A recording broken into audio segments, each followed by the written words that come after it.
2, 1. Ladies and gentlemen, welcome to another episode of The Betting Window. On today's episode, we go after PETA.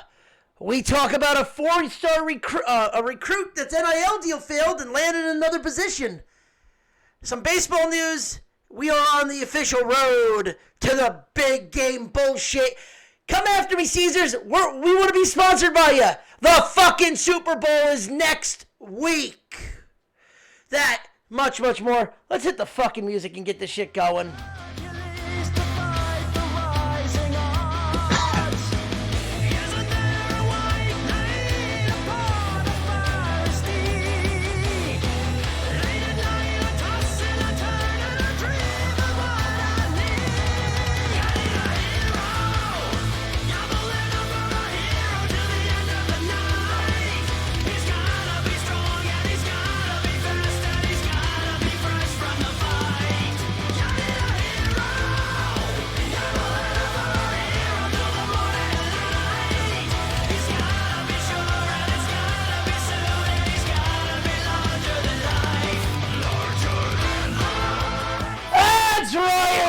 Gentlemen, welcome to another episode of The Betting Window. I am your host, Stephen Ronnie, and with me, as always, the Zombie Master. And it is I, Trips, and we go to the Super Bowl! Yeah, take the victory lap. Wait till Christian gets here and then take your victory lap. He's got 5 minutes, and then I don't want to hear shit out of it. You know what? No, he has the right to gloat. He predicted something that even all of us said the exact same thing.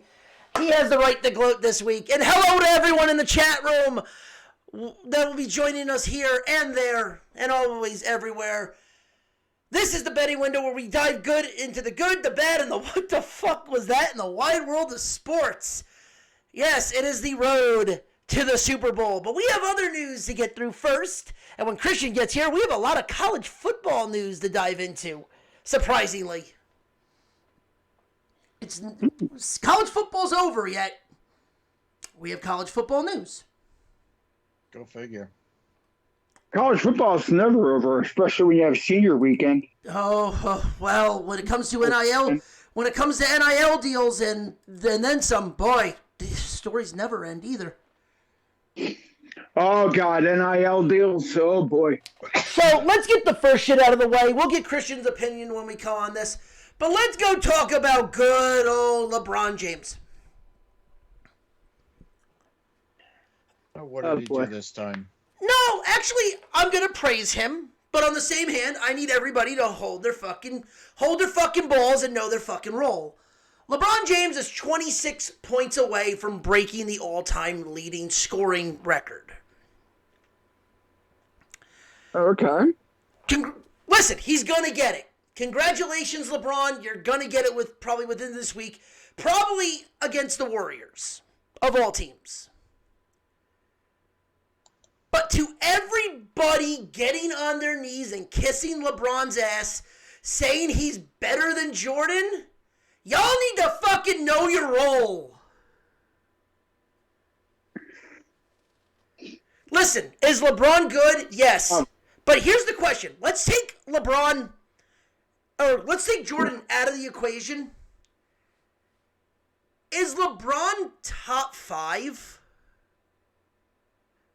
Yeah. Top 10, maybe, not top 5. Okay, let me ask you this, Chris. And like I said, I'll ask Christian.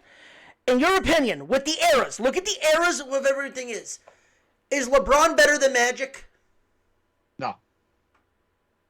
Well, it depends, because this NBA is a lot different than that NBA. This NBA is more of a full court, faster transition game, Right. which is why you have the higher scores, where the NBA of yesteryear was very half court, take the whole 24 seconds or whatever, get your shot. This is now like, get it in. It's almost like you try to get more shots at the basket than you do points. Now, in all honesty, let me ask you this. Going back and looking at Magic's numbers back in the day, with the people that were there, if he was playing in this, would we be talking about Magic being not one of the greatest point guards, but one of the greatest players ever? Yeah, I think so. Up there with Jordan and Bird. Like, well, I'll get the Bird, but up there with Jordan. I think so. The thing is, like, if you take them like in the prime and you put them in today's NBA, the chances are they would be just that same because they'd be accustomed to playing the style of today's NBA. But if you take them with the skills of yesteryear, with today's NBA, they get left in the dust. I don't even know if you're right about that. But someone like Magic, maybe. Because Magic was a point guard. Flat out. He's a passer. But then look at like someone like, and I'll use the Philly reference. Look at someone like Allen Iverson. I'm not saying LeBron's better than AI. Hands down. I'm not saying that's true. But if AI was playing in today's league. Well, AI would fit because AI, like. But that's also why I'm saying that. AI would have a better chance of getting points. He would be a better player now than he was when he was playing. But even when he was playing, he was still one of the greatest at that position. Oh, definitely. AI was like trying to get everybody involved, like, and doing that style. He was Rajon Rondo before Rondo.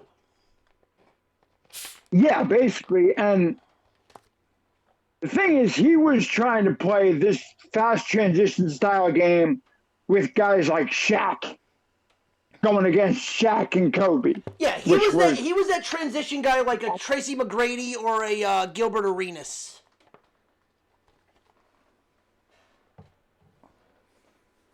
Yeah, like, I mean, but you're saying if LeBron's top 5, yeah. I mean, Jordan still could play. Jordan in his prime could be still killer today because he had that skill set. Right. Magic would be more of a passer, I feel. Right. Where would you put Bird? Bird, that's the problem. I think Bird, with his game back then, would fit perfectly in this 3-point happy league. Bird would be like that Dirk Nowitzki type. So, like, and that's... Oh, go ahead. Sorry. I didn't know you were done. Sorry. You know, Bird would be like that, like, small forward, power forward type. I mean, the thing is, LeBron's top 5 because he has it in assists. He has it with defense, and now he has it with points.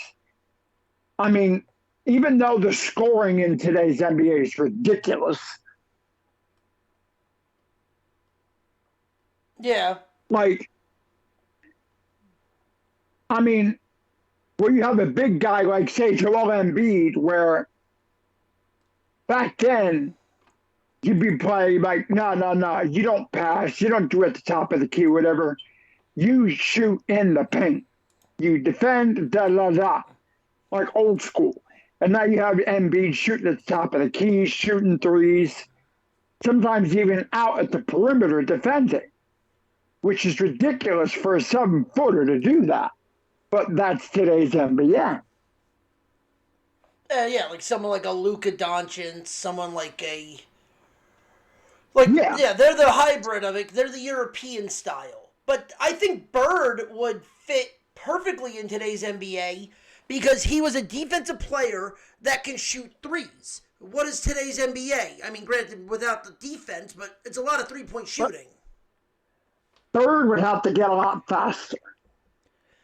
Well, you're also taking it as, we're also looking at how the time was then, even how the time is now. You look at it, if you're putting them in this era, you got to think they're getting the same advantages as a LeBron James. All right, if those guys were playing now, like in their prime, yeah, they'd kill it because they would have that skill set. Yeah. But LeBron'd still be top 5 with that because LeBron is like a freak. Because everyone goes the whole route, Jordan, Kobe, then LeBron. I'm sorry, I honestly think everyone sleeps on fucking Bird. Everybody sleeps on Bird because Bird actually had a team with him. It was Bird, McHale, Parrish, Dennis Johnson, you know, Danny Ainge. When Bird comes out and says about Jordan, this dude is God. Well, Jordan was a one-man team until they got Scottie Pippen, and then he finally had somebody. And the only reason he didn't go to the finals his first year with Pippen was because Pippen had a fucking migraine. Yeah, Jordan didn't go to the finals until Jordan didn't go to the finals until Pippen was in his third year because that was still Horace Grant. Horace Grant was still there. So yeah, third year. Yeah, it was also still the Pistons. Like, the Pistons were still killing it. Like, that was the whole thing. Like, could the Bulls finally get over the hump? That was the Detroit Pistons. Like, the argument that I always hear from this is everyone that says, oh, well, LeBron's better than Jordan. Christian will always say it. I'll always say it. Even you'll say it, Chris. Look who Jordan beat to get all his titles. LeBron's not better than Jordan because Jordan could take over a game whenever. Like, what's funny is game, especially in the playoffs, like, all of a sudden Jordan catches fire and he takes over. What's funny is even game. Yeah, even Jordan in 01 when he played for the Wizards was still averaging 36 fucking points. We're talking about a guy who had no team and that was pretty much there just to play because he wanted to, nothing anything else, and still fucking took that team to the playoffs with who? Because the next year they got Gilbert Arenas, they got Agent Zero. That's it. Yeah, that was it. They had basically 2 guards and nothing. Well, actually, you know what? I'm curious. Who the fuck was actually on that Wizards team? I'm actually curious, because Jordan on that team was like, you went to go see that. Was that a rookie Gilbert? Was Howard? I mean, was Juwan Howard? I'm gonna look it up. I'm looking it up. Was it 01? What was Jordan's last? Hold on.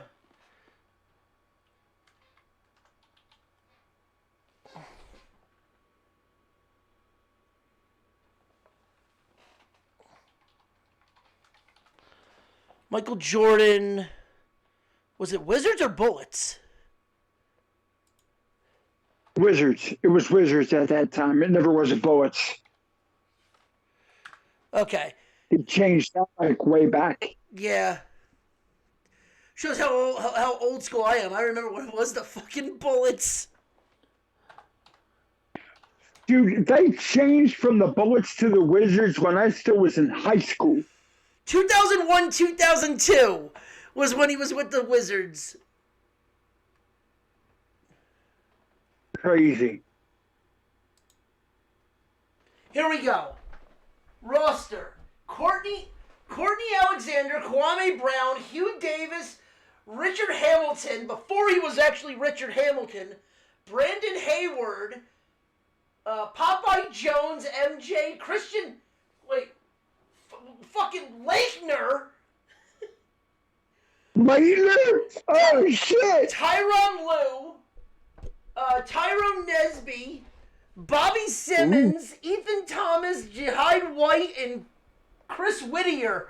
Holy shit! A bunch of nobodies and Christian Laettner. Well, I remember Kwame Brown. Yeah, Kwame Brown, but I'm like, dude, there was nobody on this team. Richard Hamilton, not Rip Hamilton. Richard, sorry. Did I say Rick? No, Rip. Because remember when he was with the Pistons when they were the champs, he was Rip Hamilton, but I don't know if it's the same. It might have been a younger Richard Hamilton. Richard Hamilton from UConn. 78, so no, I think it's the same one. Okay, same one. So they basically just called him his nickname in Detroit. Okay. Yeah. Holy shit. Ty Lue. Dude, Ty Lue was on this fucking team. Ty Lue, god damn, that's old. Bobby Simmons. Wasn't he a coach in Cleveland? Yes! Yeah. Holy shit. Man. Dude, this team. What the fuck? Like, hold on. What was their record?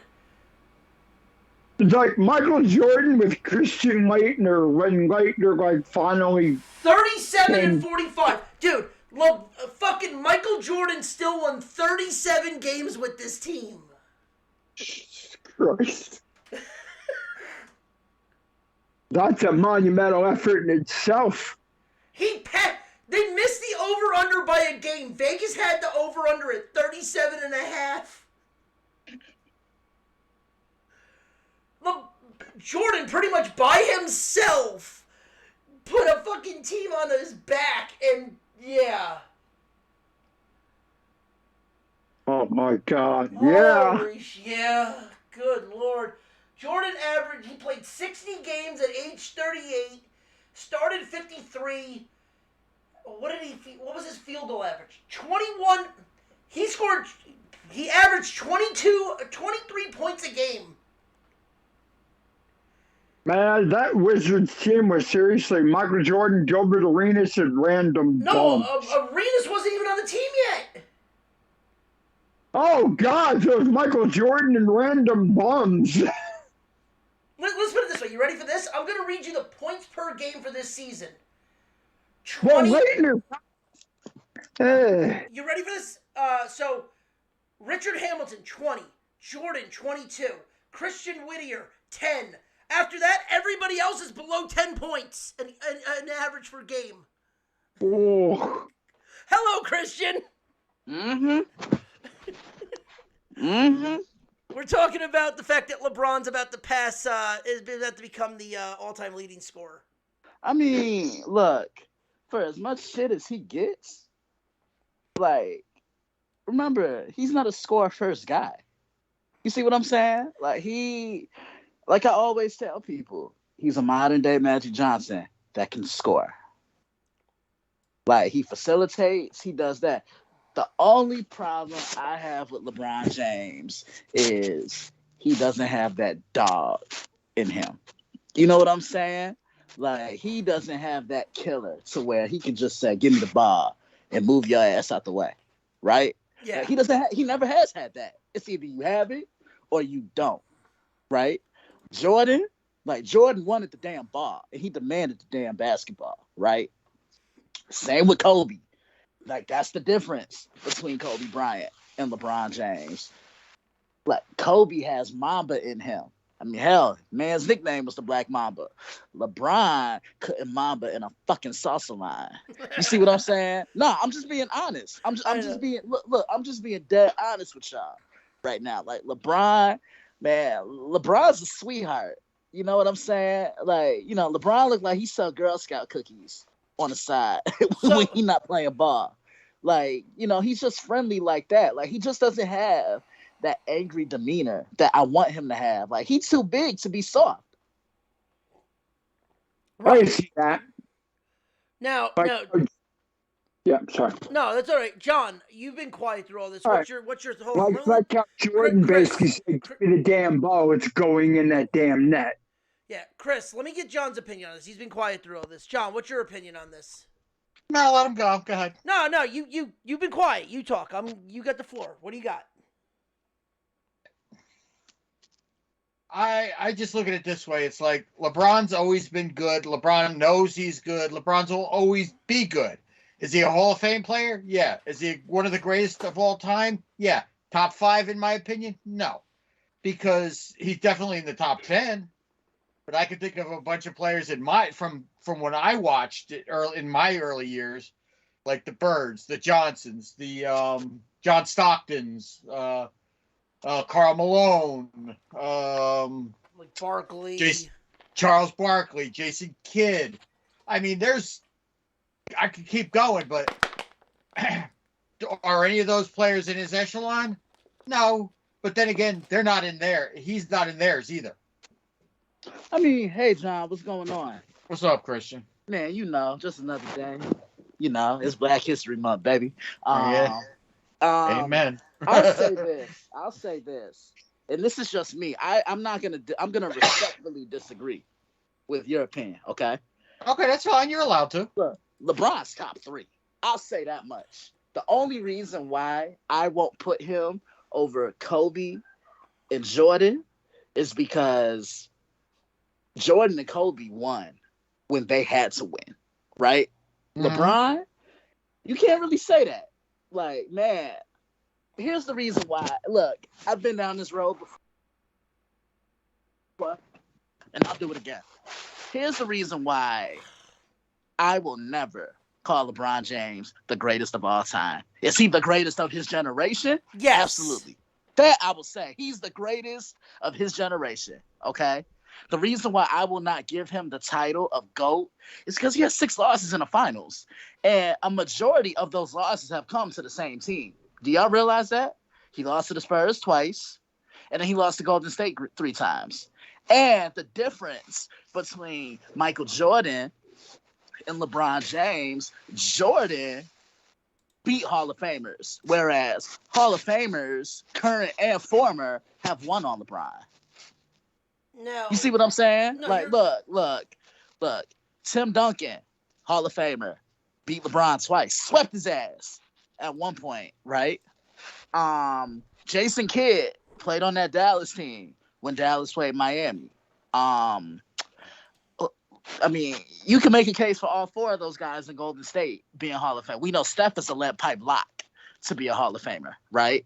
Right. Klay Thompson, Hall of Famer. Draymond Green, yeah, debatable, Hall of Famer if he's not kicking people in the dick. Kevin Durant, I mean, he's a lead pipe lock to be a Hall of Famer, right? Trying to think who else. Yeah, like, and look at all the Hall of Famers that Jordan beat. Patrick Ewing, Magic Johnson, Charles Barkley, John Stockton, Karl Malone. Help me out here, Ronnie, because I know I'm missing one. I mean, Clyde Drexler, Larry Bird. Larry Bird. Because I'll get to him. I got a problem with you. Dominique Wilkins. You know what I'm saying? Whereas, and then look at who else won on LeBron. Those Pistons teams, Ben Wallace, Hall of Famer. Those 3 in Boston. Why you think his ass ran to Miami? Mm-hmm. I'm just saying. So LeBron, I'll make a case. LeBron is top. Like, LeBron is the most talented guy ever to come into the NBA. I have LeBron in my top 5. He's top 3. Well, wait, hold on. I have him in my top 5 because I have Bird better than LeBron. Okay. And I'll say this, you man. Want to talk I'll about say somebody? You want to talk about somebody that has dog in him? Dude, you couldn't touch if Bird played in LeBron's era. Like if LeBron came here with his style, he would smoke LeBron. And plus, he would make LeBron look soft because of all the fucking trash talking. Yeah, but nah, man. I think LeBron's too big for him. I think LeBron would actually beat him in a 1-on-1 because I just think he had. Bird took on Magic. But LeBron and Magic are the same type of size. Yeah, but you know who else? You know who would really fuck up Larry Bird in a 1-on-1? Besides Jordan? Kevin Durant. Oh, he's faster than Bird. Yeah. I will agree with that. He's faster than Bird. Nah, man, I've seen KD up close. Kevin Durant is a footer with the skill set of a guard. Look, man, that's barbecue Bird all day. See, here's the thing, though. Bird has one thing that, as much as everyone dogs Bird before just, oh, he's a shooter, he's this, Bird played lockdown D. Yeah. Oh, Ronnie, before you go on, man, the link is still through Twitch, right? Yes. All right, cool. Because I sent it, man. I actually got my boss listening, who I work for. My man. Nice. Yeah. Because he was like, "Yo, send me the link." So I sent him the link. So if he listening, what up, Pedro? So Tell him to comment. Yeah. Do that. So, but we were also talking about the fact that like Durant would kill Larry Bird in a 1-on-1. KD has too much of a bag compared to Larry. Like, man. I can see that argument. LeBron will beat him too. Like LeBron would just bulldoze his ass. Okay, Christian, I got a question for you. We talked about this man when he passed away, unfortunately. Mm-hmm. How would you pair Bill Russell against LeBron? I mean, they were both different styles of a player. You know what I'm saying? Like Bill was a back to the basket type of guy. Like, LeBron, look. That's two different eras too. Like, yeah, see, I understand that, but here's the thing: when you guys are talking about Bird, same thing, different era. Bird was a Charger though. Bird plays a lot like today's NBA, but not as quick. Bird was that setup and 3-point shooter, that lockdown D, but he also was a guy that liked to cut to the basket a lot. Well, look at this too. I'm gonna tell you this too. I know I get asked this all the time. I see this debate on Twitter all the time. Who's winning the one-on-one, Kobe or LeBron? I don't even have to think twice. You already know who I picked. Kobe. I was gonna say I take Kobe too. Kobe, because look, because even my one little homie asked me, "Yo, is there anything that LeBron does better than Jordan?" I said, "Yeah, he held on to his hair longer." You know what I'm saying? And, and he's nice to the women. And, he ain't going into the locker room saying, I'm going to take your wife out for ice cream and score 50. He's a better teammate. That's debatable. I'm going to eat your kids. Right. Or, shut up, Ronnie. Don't start. Or, and then he even asked me, is there anything LeBron does better than Kobe? I'm like, all right, yeah, he might be a better passer, but Kobe was a demon. Like, look, I'll tell you this. If Kobe and LeBron were to play each other, like, in a one-on-one, and it's like a series of 5 games, right? Kobe's winning 4 of them. Yeah. Like, Kobe used to fuck LeBron up when they played against each other. But, yeah man, I mean, look, for me, it's Jordan 1, it's Kobe 2. You could even say Jordan 1, Kobe 1B. Seriously, like Kobe was good. And then LeBron at number 3. Not better. LeBron's better than Larry Bird. LeBron's the greatest small forward ever. So what about that now? But just go back to the Bill Russell thing. I'm just curious to get your real take on it. If they both played the modern day, who would show up who? Probably Bron, because I think the game is kind of like a little more tailored to him. And you know what's funny? Like, me and my boss was talking about this today. Yeah, I was like, man, you see, I told him, I'm like, because he's a basketball nut like me. And I told him, I'm like, look, man, it just seemed like LeBron don't care about winning anymore. And that's another problem I have with LeBron. I'll rant about that in a minute. But, the thing is, my boss said it best, the game kind of changed a little bit now. Like, the game is softer now than what it was 10 years ago, if we're being real. Yeah, 10 years ago. Yeah, and then the problem, like, another reason why I won't ever call LeBron the greatest ever is because, everybody wants to say LeBron's never had help. LeBron has about 3 teammates, about to be 4, in the Hall of Fame right now. Y'all realize that? Chris Bosh, Ray Allen, who saved his ass in 2013, Shaq, even though Shaq was way past his prime when he got to Cleveland, and Dwayne Wade about to go in the spring. True. Yeah. So, yeah, and the other problem I have with LeBron, this is the reason why I don't really feel bad for him that the Lakers are losing. Like, he wanted this team. He got this team. Wanted Russell Westbrook, what they do? They give him Russell Westbrook. Wanted Anthony Davis, they got him AD. And traded away the Lakers' young nucleus to get him. Charlotte's loving that. Yeah. You can blame Michael Jordan did the right thing by going after him. It's like, hey, you want AD? Bye. Have him. We'll take all your young guys. Mm-hmm. But like, the reason, like, I think the game nowadays has gone faster, and like, it's just you put some of the guys that like the main guys with the technology that they have now. I mean, yeah, you're saying what if, but I'm sorry. I think a Bird would fucking be ridiculous with the modern technology now. Magic would be ridiculous with the modern technology now. Look, man, Magic is the greatest point guard ever.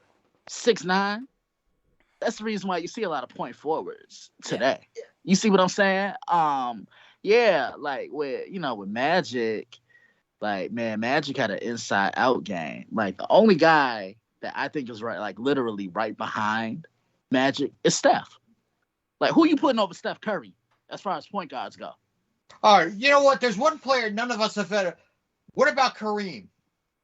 Oh, he's underrated. He's an underrated GOAT because not only did he win at the NBA level, he won in college too, John. Like, he was dominant on both levels. And, I just kind of feel like he's an underrated GOAT.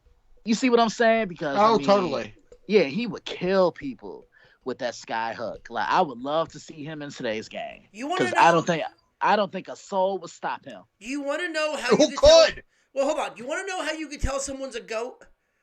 They literally blacked a rule out for him. Mm-hmm. Yeah, the no dunk rule was for Kareem. Yeah.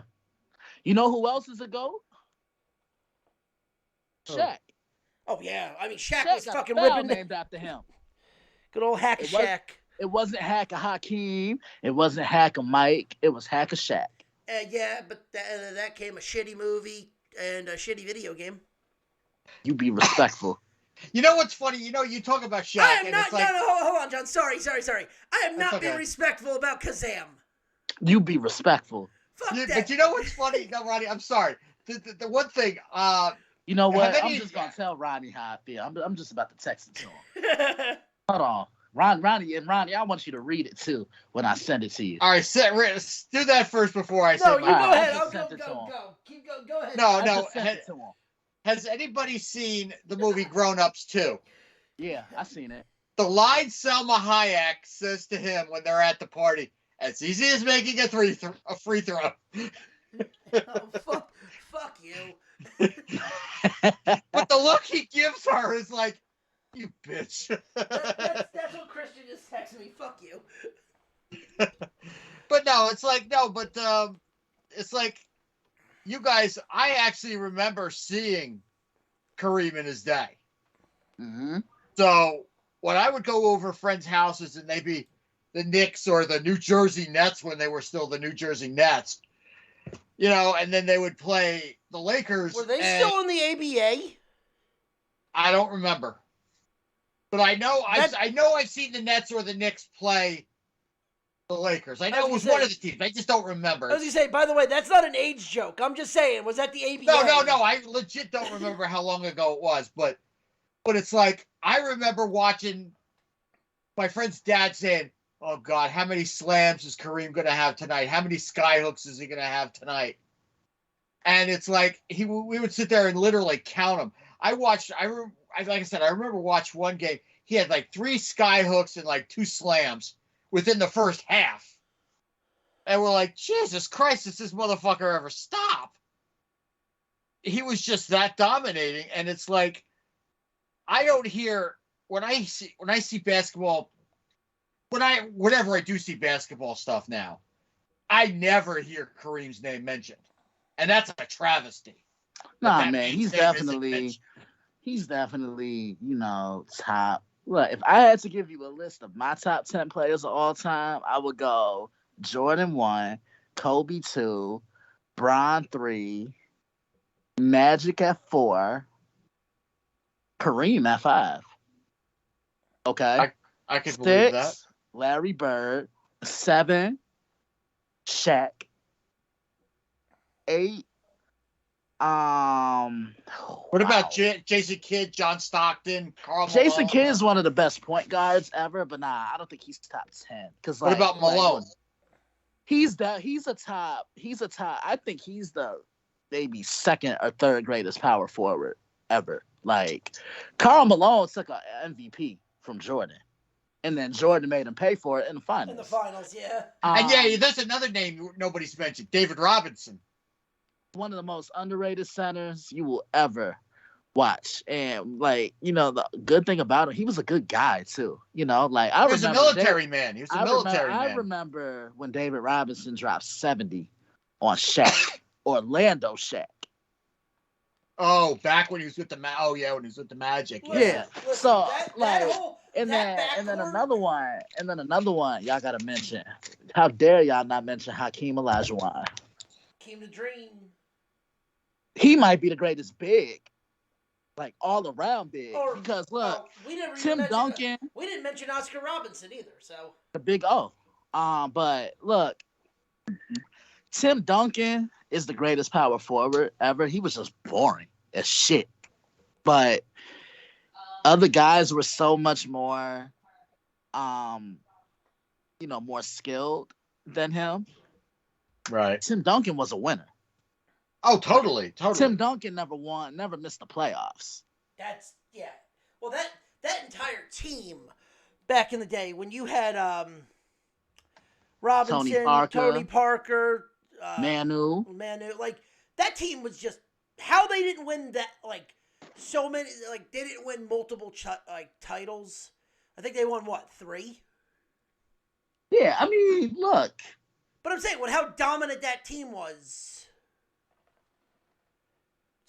It's scary. It's scary how good that team was. There's a lot of players that we could probably go on. You know, it's like, you guys got to remember, it's like, sure, age, ha, ha, ha. But you know what? There was a lot of guys that I remember watching, like Julius Erving was a guy that I watched when I was younger.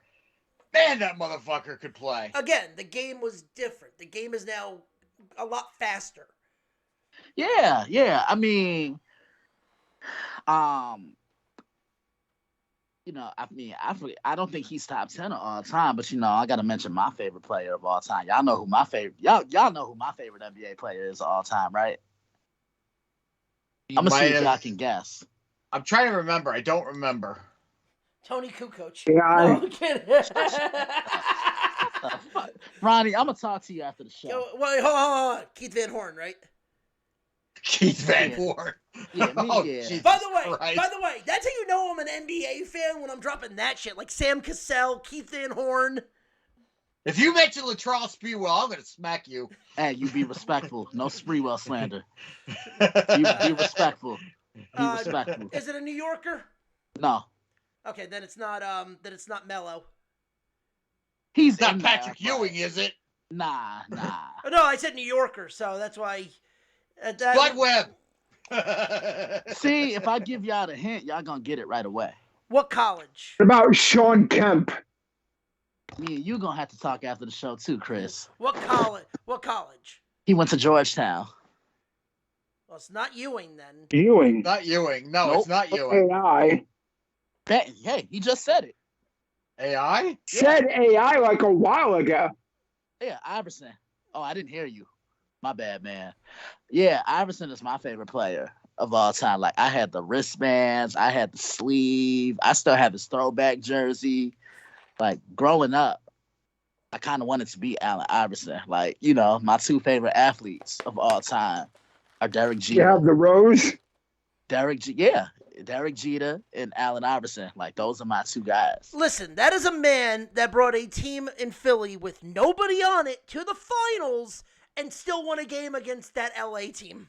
And the fact that he stepped over Tyronn Lue Yeah. was the most beautiful shit I ever saw. And when the Clippers named him their head coach, I was like, I hope they do the press conference in the area where he fell and got stepped over.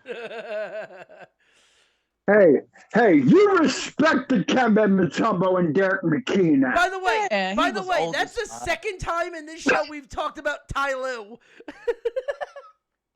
Because we talked Christian, about you the don't have- Wizard.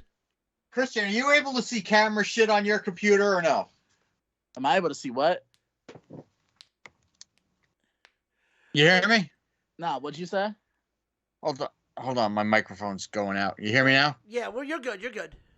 No, my microphone keeps cutting out on my end. I pulled a pack of cards today, and I got a certain player in there. Let's see if I can put it on the camera so you can see it real quick. Yeah, let me see it. But yeah, Hold that's on. the second time we spoke about Ty Lue on this show already. Holy shit, that's a record. Just waiting for my camera to turn on. Yeah, Christian, we were talking about Jordan with the 0102. Oh shit. That's a 2022 Stadium Club Derek Jeter card. Is that him celebrating that Shea? It's seller. I don't know if it doesn't say where he's celebrating it, but there you go. Man.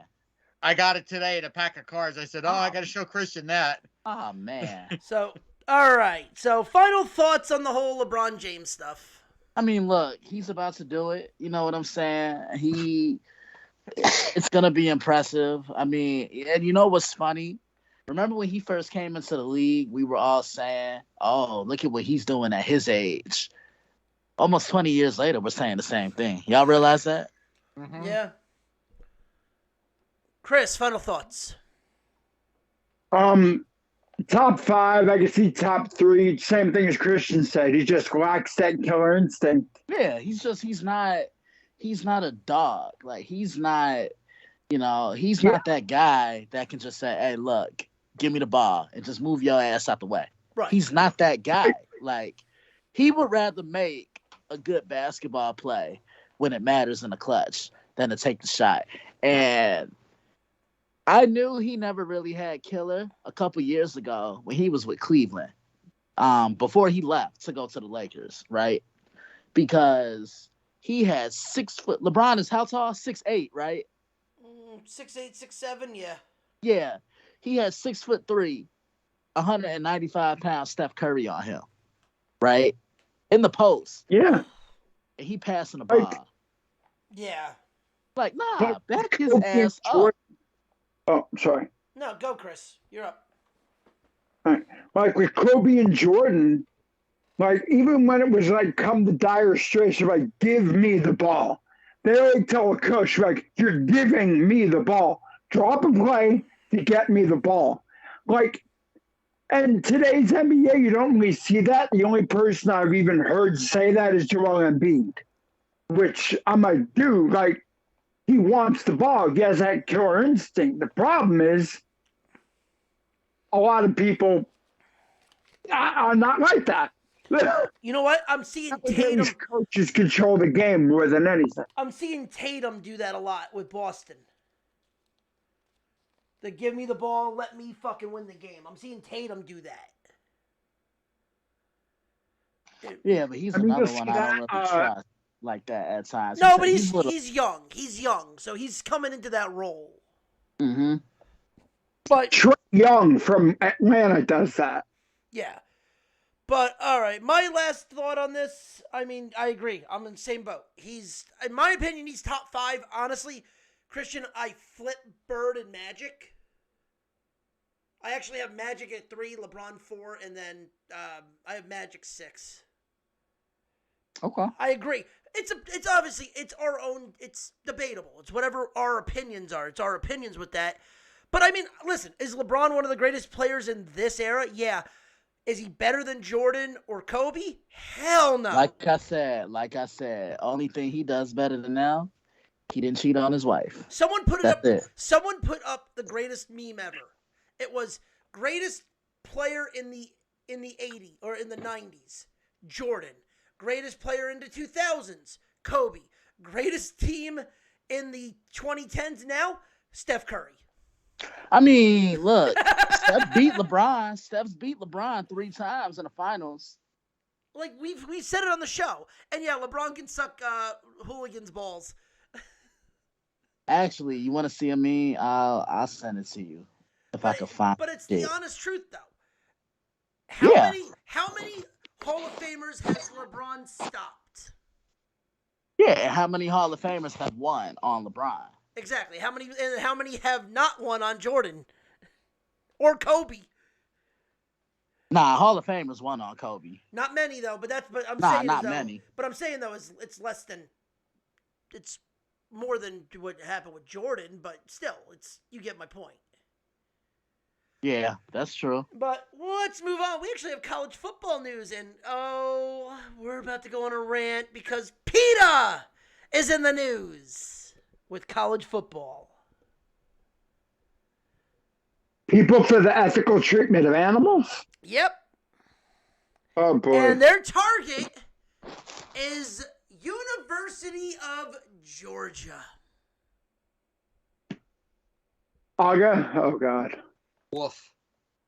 PETA has come out and said they want Georgia to retire UGA. That dog gets treated better than half the fucking players. And that right there proves my fucking point. PETA needs to get off their high horse because you're going to say this English Bulldog is mistreated. This motherfucking English Bulldog has a car that is given to him by Ford to drive to every game. He has a fucking doghouse that's eco-friendly and air-conditioned. That dog is eating the fanciest feast, okay? Hold on. Bullshit kibbles and bits. Nah, he's eating like gourmet. Come on, this is ridiculous. When he's not on the sidelines, he's taking photos with the cheerleaders. Not even that. I mean, when he's not on the sideline to take a photo of the cheerleaders, when it's like him in his doghouse, the doghouse is his doghouse is bigger than some of the players' apartments. It's ridiculous. His doghouse has air conditioning in it. Jesus, come on. Oh yeah, by the way, when the day comes that UGA 10 passes away, he will be enshrined in a marble coliseum. Yeah. Yeah. But here's my issue. Shoot that dog like gold. Okay, but here's my issue. And then I'll pass it off to everybody else. PETA is coming out and saying they need to retire UGA. I dare you, PETA, to go down to Texas and say that to Bevo. Which one? The University of Texas Longhorn Steer mascot. Yeah. Because, all right. Go The ahead. funny thing when it comes to animal mascots in colleges, the animal mascots are treated like damn gold everywhere. It's actually, you ready for this? It's actually a college. So I don't know if anyone knows this. I actually did a little research on this. It's actually a college assignment for one of someone that's being like going for their doctorate, it's like their thesis, and like a veterinarian and stuff like that, is to actually take care if they have a animal mascot. So there is somebody in Texas that takes care of Bevo. There's someone in Colorado that takes care of the bison.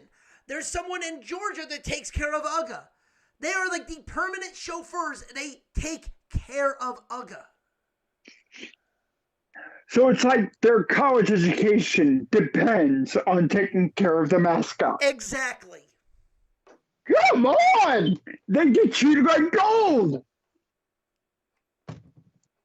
But like I said, I dare PETA. PETA's going after this because it's in Georgia. I dare PETA to go down to Texas to tell the University of Texas that it's inhumane for what they do to Bevo. Won't have the hair on your ass.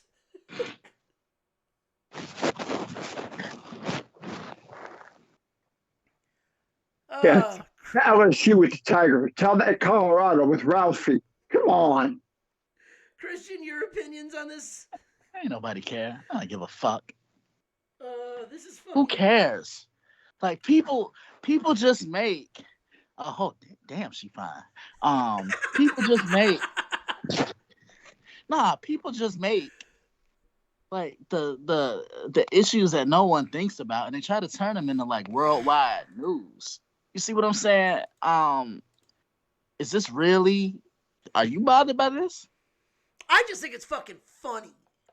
Answer the question. Are y'all bothered by this? Yes or no? I'm bothered that PETA's going after him. I don't give two shit. The dog is first off, when you think UGA, that's University of Georgia UGA. That's what you think of. You think of the fucking dog, the Bulldogs. Yeah. Like, no one thinks when they hear the Longhorns, no one's thinking of Bevo. Even though... Okay. Can somebody just say my little trademark phrase? Ain't nobody care? Ain't nobody care. I just think it's fucking funny that they literally came out and put this. People are commenting back to him saying, UGA is treated better than 98% of humans. Yeah. And also, True. I'm sorry. I'm going to give you one team name against Georgia. What is the first thing that comes into your mind? Auburn. Mm-hmm. Auburn. The fucking Auburn Tigers. Eagle. No. Does anyone forget the reason UGA is so famous is because he tried to bite an Auburn player that got close to him. It is one of the most iconic scenes in college football history. He got too close to UGA and UGA jumped at him. It's like, yeah, even the dog hates Auburn. Fuck you, War Eagle. Like that right there, that dog represents SEC football. The dog, like I said, the dog gets treated so well. The dog never has to worry about a meal. The dog's not eating ramen. Come on. It's so funny that this was fucking ESPN fucking called this. Mike and the Mad Dog had a reunion show today. They talked about this. Boy, am I sad I missed that. It was on ESPN, ironically, not CBS. Boy, am I sad I missed that. I know, right? I think Francesca might have fallen asleep again. Wait a minute. Let me. I have video of Mike Francesca. Wait a minute. Yeah, okay. Go Yankees! Sorry, I was asleep. Yeah, that kind of scared me. The thing is, if PETA had videos of UGA getting treated badly, I could see a point. But there are no videos of UGA getting treated badly. Well, let me put it to you this way. Yeah, I was going to say, do you know how many UGAs there probably have been? 10. And I guarantee you, if there was any trepidation or any, neglect in all those years that all them dogs have been alive, don't you think we would have heard about it by now? If any of those dogs were mistreated, it would have gotten out. Right there. But here's the thing. I'm sorry, was it my turn to talk about PETA? Because I got a lot to say about those motherfuckers. Hold on. Chris, what did you ask? Go right ahead. No. Hold on. Before he starts, what did you ask? No, I said there it is right there. I'm like, if PETA had any video, then you'd have a point. But they don't, because there is none, because Georgia treats the damn mascot like gold. Same as how Texas treats Bevo like gold. Mascots in college football are treated like royalty. Yeah. All right. Unless you're the Notre Dame leprechaun, you're just a fucking student putting on a mask. Who cares? All right, John, go ahead. Floor is yours. Okay. When it comes to PETA, I've never had any interactions with them, but I've had friends that have had interactions with them. Like a couple of years ago, I don't know if you guys are familiar with it, when the whole fur thing was a big deal. Yep. A friend of mine lived in New York when they started throwing the paint and shit. And my friend, who was a young lady at the time, I haven't talked to her in 20 years. She got paint thrown at her because she had a furry purse. See, John. Let me get this out, Christian, before you say anything. Just let me get this out. Let me just get this out. And she sued them for that and won, because the purse wasn't even real fur. It was faux fur. It was fake fur. Mm-hmm. And then they still say, well, it's still a form of fur. From what animal? A horse's ass. Well, no, that's what they are. But then, then they get in then they do their grandstanding and they're like, oh, we're trying to save the animals and stuff like this. You guys want to listen to you guys and to the listeners. Ronnie, I think you've already seen this. You're familiar with Penn and Teller's bullshit? Yep, I know where you're going. I know where you're going with this. There's an episode when they go against PETA. You want to find out what those motherfuckers are really like? Watch that episode. I'm not going to go into it here. But those motherfuckers euthanize more animals than half the shelters in this world. Because we can't let them run free and go homeless without food, so putting them to sleep is safe for them. But yet you're trying to get people arrested and hurt people that, do animal testing or do this, that, and the other thing. Without animal testing, we might not have half the vaccines or half the drugs we have now.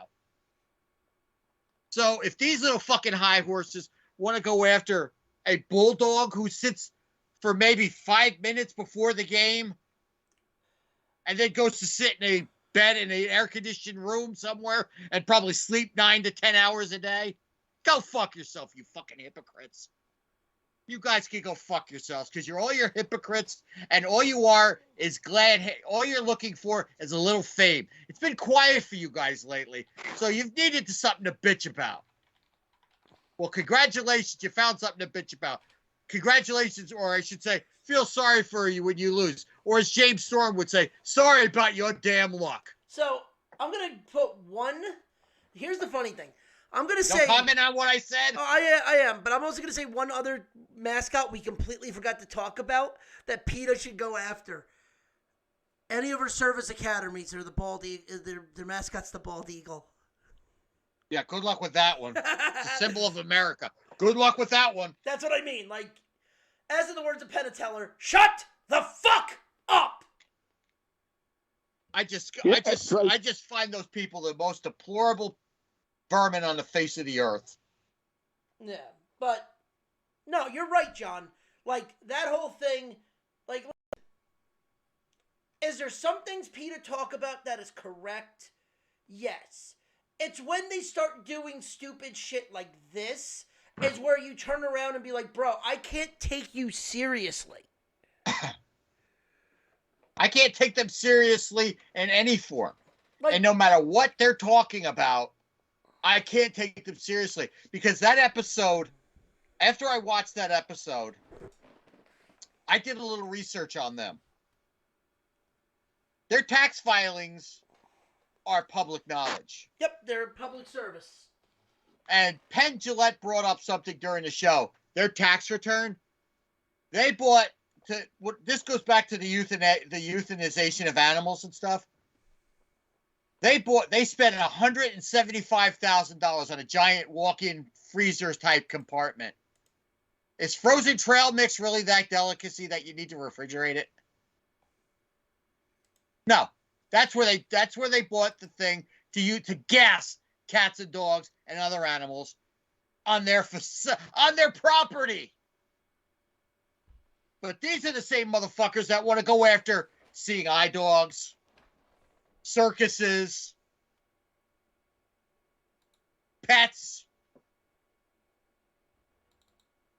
They want to take your pet, your dog, your cat, and they say, oh, they got to be free to roam all over the place. Okay, you're going to let out all the vicious dogs too? All right, let's see. A pit bull's bit 4 or 5 people. Oh, he's free. He's free to do what he wants. Go fuck yourselves, you fucking freaks. I feel strongly about that. I'm sorry. Okay. PETA is a 4-letter. I know it's a 4-letter, but it's a bad 4-letter word to me. So, here's the thing. Fucking assholes. Here's the thing. When PETA, and I've talked about PETA on the air. I've talked about them many times. Like I said, when they do the right thing, they do the right thing. But I have an issue when they go on one side of the coin and they don't. me and Chris and Christian and John, I think you were with this too. We were on air talking about the riding crop incidents with horses. Oh yeah, I remember that. Oh yeah. Oh yeah. Okay, I remember that well. We'll not get into that again. Everything got worked out. They got all their whatever. PETA going after that. Okay, fine. You have an argument if you really need to. Fine. You know who they never went after? The Greyhound racetracks that actually. Oh no, they've done it. No, not the way that they did horse tracks. But they have gone after them. They've kind of gone under the radar with that. They've never done what they did with horse racing. They tried to permanently put horse racing out of business for riding crops. I'm sorry. Maybe you also say something when we've been on air and we've talked about, Chris, what was it? 23 horses having to be put down because of the track? Yeah. In one track, one place. And I believe it was Santa Anita. It was Santa Anita because I remember you went off on that. I remember that. Nothing. Not a fucking word. So they picked their battles. And you go after this one, which is just like, dude, you just want to get your name out there. Yeah, good job. You got your name out there, but you did it for the wrong fucking reason because you think, Uga needs to be treated with more respect. Bitch, I would like to see what he eats filet mignon when anyone else eats fucking shell steak. Dog eats better than I do. And again, when he dies, he's going to be buried better than some other people would. Damn right. And tradition, and if you want to know too, there is a human mascot for Georgia. I guess you didn't do your fucking research on that. Why would they? But it's not all PETA is bad. It's when they do stupid shit like this, they have to be called out for. I'm sorry. The one time I will disagree, I don't give those guys any compassion. I don't have any compassion for those assholes. They're like I said, there are certain times they are fine. There's other times when they try to pick fights for the wrong fucking reason. It's like WWE trying to sue NC State for the Wolfpack symbol.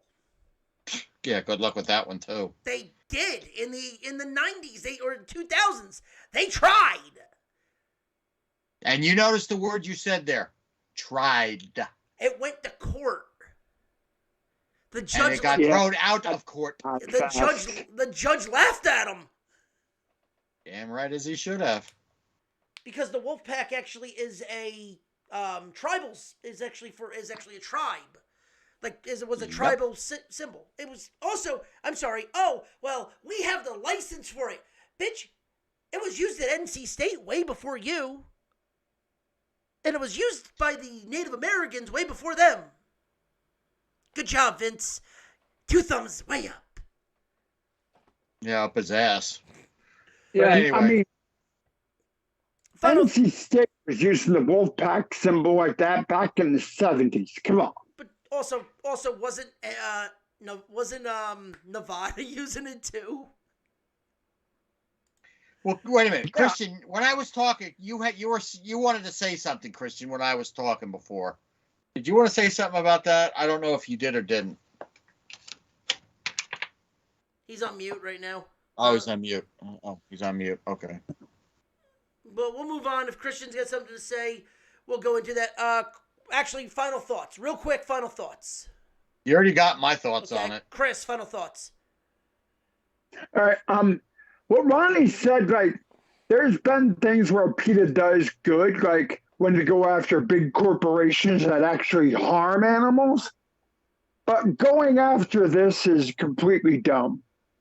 And it's going to end very bad for them. Yeah. And Christian's whole answer would be nobody gives a shit.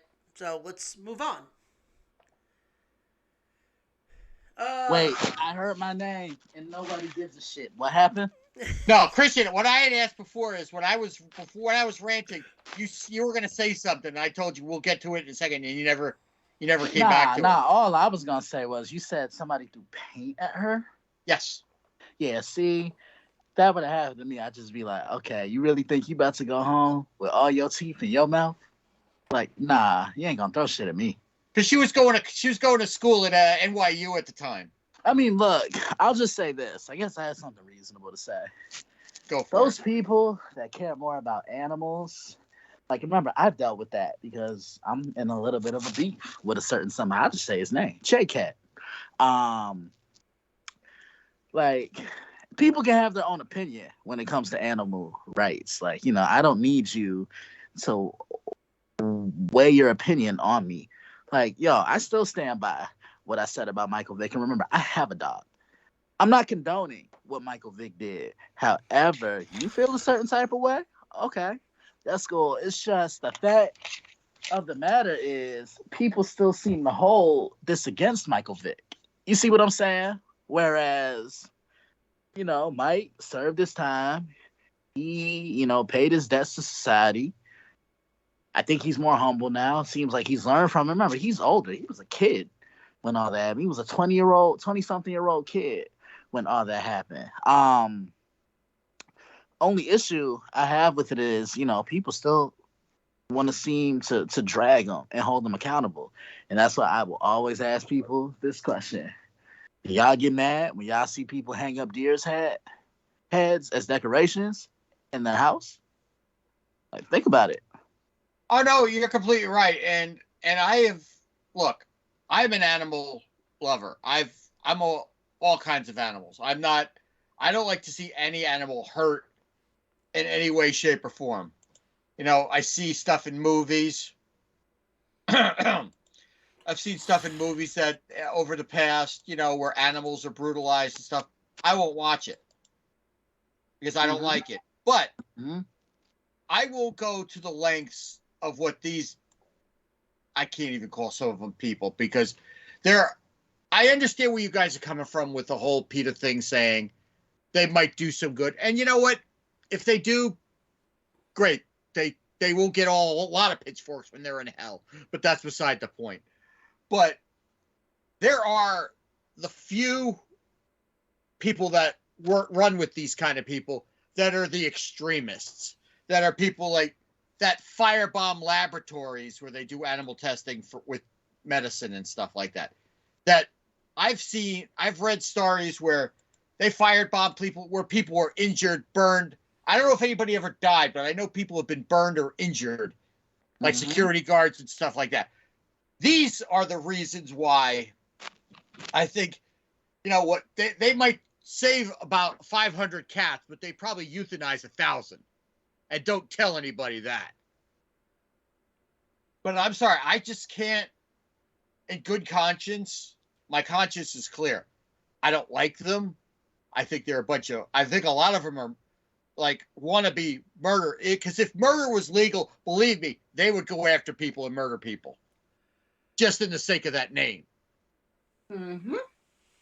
You know, and I just have zero respect for them. I just can't sugarcoat it. What, for PETA? Yeah, I can't. Yeah, I mean, that's how I kind of feel about some of the, you know, quote unquote animal lovers, especially y'all good dear friend, because he ain't my good friend. I get you, John. Like, I get you completely. And, like, you backed up your claim with facts. You know what I'm saying? Because, like I said, when it comes to, like I said, with the tax filings, I wish there's a way I could get you that episode, Christian, because if you watch that, it would really blow your mind. Mm-hmm. Do you have cable by any chance? Yeah, I do. It's probably on YouTube. No. What it is if you go to your cable thing and you have it on demand, Showtime has all 9 seasons of Penn and Teller's bullshit. I'll look up the episode and I'll look up the season. It's 28 minutes, but it'll completely change your mind about PETA. Yeah, I'll check it out. It'll blow your mind about it. I'll check it out. Yeah, but it's just like I said, these are my opinions, not theirs. If they agree with it, wonderful. I'm not forcing them to. This is my opinion about these people. I don't like them. All right. Let's move on, because I'm getting text messages from a certain person that, he might not want to be coming on today. I'm Who, just saying. Ryan? Yep. Why? What's He's going against on? what I said? Christian, you got the text messages. Oh, he's mad at me? He apparently is a former activist. For PETA? Yep. Well, I didn't know that. But, I'm just sorry. It's just, you want me to retract the way I feel? No, never said to retract it. I'm just telling you. Just let's move on. All right, well, you know what? If Ryan's going to be upset at me, I apologize to you, Ryan. No, I apologize to him. I'll step out. He can come on. I'll step out, and we'll just call it a night, all right? I'll step out. Let's just move on. Because we got one more thing, and then we'll get into football talk. Because, last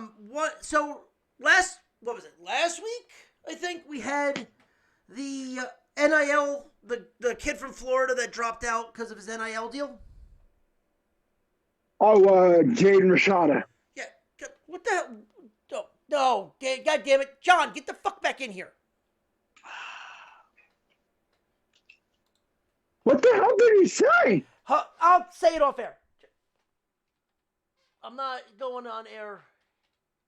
Oh, boy.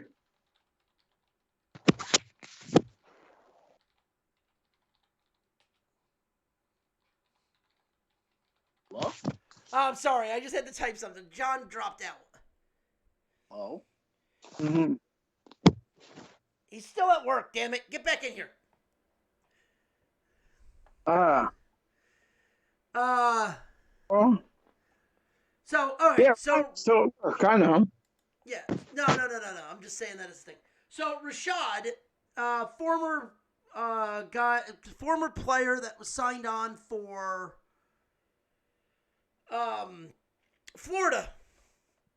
What is the money? After his NIL deal fell through, has found a new spot where to land, and he will now be apparently he'll be starting now at Arizona State. Oh, so now he's going to Arizona State to get his NIL deal? I don't even know if there's an NIL deal for him, but apparently he is now going. He is now officially signed his intent, and he is now taking classes at Arizona State. Man, Florida's boosters really just took a bad hit with this one. Yeah. That's why I was joking. I was like, where's the money? Where's the money? I don't know if he's getting. I mean, he's probably getting paid. Yeah, like anybody that impression, like if you ever seen Miami Connection, Yeah. the ninja at the beginning of the movie, when they're all partying, like, where's the money? Where's the money?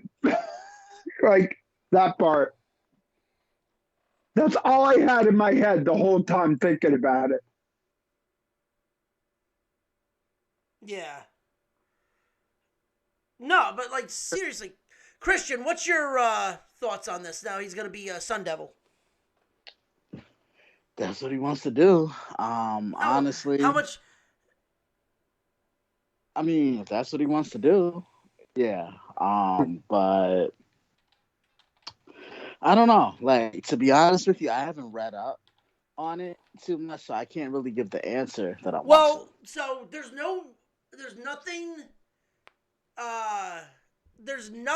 right now saying that he has an NIL deal, but he's getting probably something. But this is a school that it's a legacy move. His father was a quarterback in the mid-90s. Or in the 1990s. So apparently his dad was the quarterback of the Sun Devils in the 90s, so he decided to go where his father played. So nepotism, brother. I mean, the other thing is too is your $13 million NIL deal fell through, so you back it up with saying I'm going for a legacy play and going to where your father played football. Yeah, it's like, are you a merc? It's like, are you doing the merc shit, or all of a sudden now, like what you said, you can't get it, so you might as well go where daddy went. It's just. But here's the thing. He confirmed. So this is how it originally went. He committed to Miami. He committed to being a Hurricane. Then he flipped to being a Gator. Yeah. Then he flipped to being a Gator. Then the I'm- NIL deal fell through. Now he's a Sun Devil. Yeah, I remember this. He was a Miami Hurricane. He was all committed. Then Miami had a shitty season, so he didn't want to go. So that's when he became Merc to Florida. Is that really? Or did the money make him flip? Yeah. They said like Miami, like they had a bad season, so all of a sudden he didn't want to go. I'm like, okay, that's weird. You want to be a king, then they have a shitty season. So instead of knowing that you could help him or help them out, you're saying, nah, I don't want to be that. Then you merc to Florida. Then their boosters fall through. Now you go to Arizona State. I'll tell you one thing. This kid better ball the fuck out, or he's going to be a big-time punchline for years to come. So there's two state. He's a freshman this year. He looks like he's going to start. If Arizona State does not make a bowl game this year, he will be looked at that. And then the next step is they better win the fucking Pac-12. Well, no, this kid better ball out. I mean, you can be on a shitty team, but ball out. No, but here's the thing, though, Chris. Here's the thing. Remember, one big thing that no one's talking about. Who's his competition in the Pac-12 within the next 4 years? UCLA, USC. Wrong, sir. That's Rutgers' problem now. Oh, yeah. Oh, yeah. Next year, they're both in the Big Did Ten. USC want to go to the Pac-10 or Big Ten? Both UCLA and USC next year are in the Big Ten.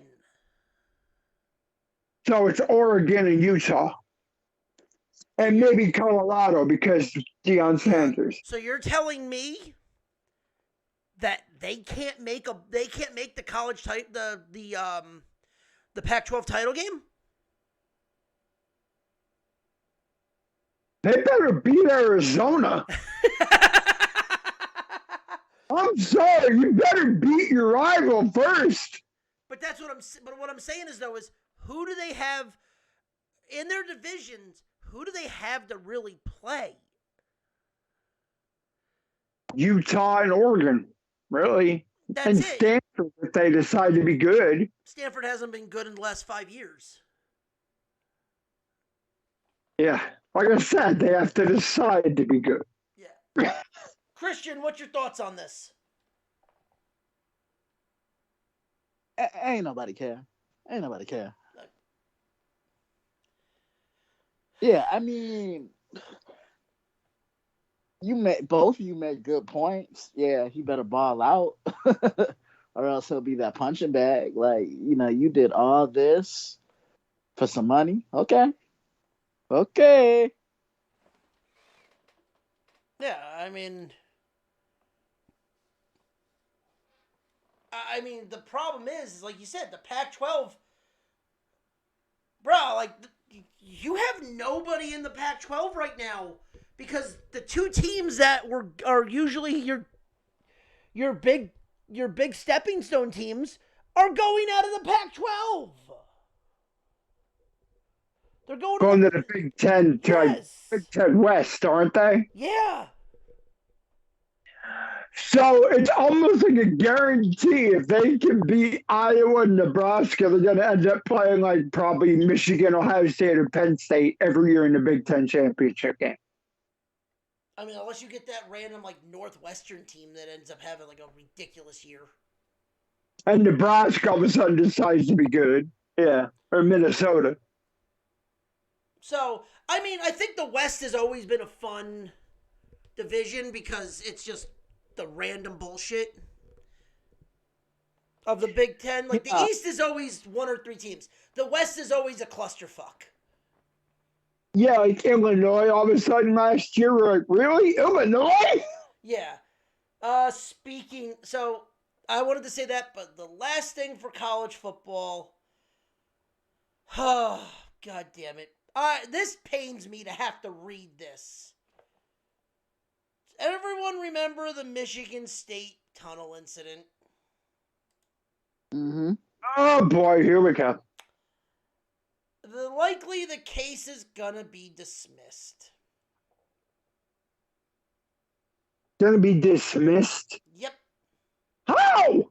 There is like ridiculous evidence everywhere. At least 4 or more Michigan faces misdemeanor charges for the skirmish inside. This is by the Associated Press. This is by the AP. Just to know that. Lawyers on Friday. It's going to happen outside of court. An attorney for the Angelo Gross. There will be no criminal responsibility, whoever there, or no absence of being made, no plea being tendered. It looks. I'm sorry. What is it? Several players are charged, though only one is facing a felony. That charge was dropped early January, exchanged for a guilty plea to a misdemeanor. His record will be sponge clean if he stays out of trouble while on probation. Sorry, what? What? The dude swung So he got out of trouble again. Okay. The dude swung a fucking helmet at another player, physically trying to harm them. It is a felony charge. He pleads it down to a misdemeanor and gets probation? Yeah. Hello, McFly. What the fuck is going on here? The thing is, he tried to pull Myles Garrett, but Myles Garrett did it on the field. So, like, you get, emotion. As you do it in the locker room, that's no longer the field of play. That's like the real world. He tried to pull a blunt. Yeah, I went back there. Oh, God. He tried to pull a LeGarrette Blunt. Bro, I'm sorry. LeGarrette Blunt almost got charges against him, but he got kicked out of school instead. That was his plea deal. Because he did it live on television. Yeah. And didn't LeGarrette Blunt do it on the field, though? When everyone's helmeted off when they were walking doing handshakes. The game was over. Yeah, against Boise State, right? Yep, I remember that game vividly. Yeah. And he had, Yeah, Myles Garrett did. There was some time on the game. Okay, yeah. Yeah. It was when they were doing the handshakes, so he popped someone in the face. Yeah. But, like, that's the thing. You're going to turn around and now these adults, they ain't kids, they're adults, they're above 18. These players were charged, one with a felony, and none of them got anything. Their records are squeaky clean now when this was all on TV. This was the biggest thing all over television. And we're going to make it sound like it never happened. Tell me, am I going crazy? What am I missing here? Big time college football. Jim Harbaugh wanted him to rot in jail. It's big time college football. It's like where if you have the money, you make it go away.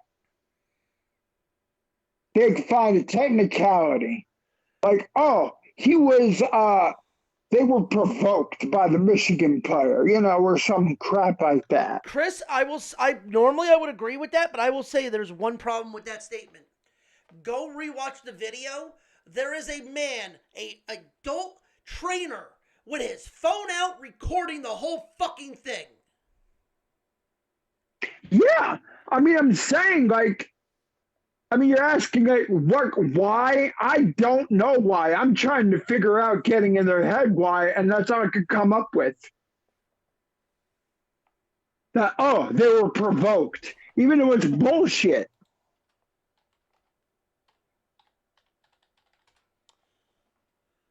I mean, this is a bad look on the NC2A, bad look on the University of Michigan State. Like, it's a bad look on the Big Ten. Yeah.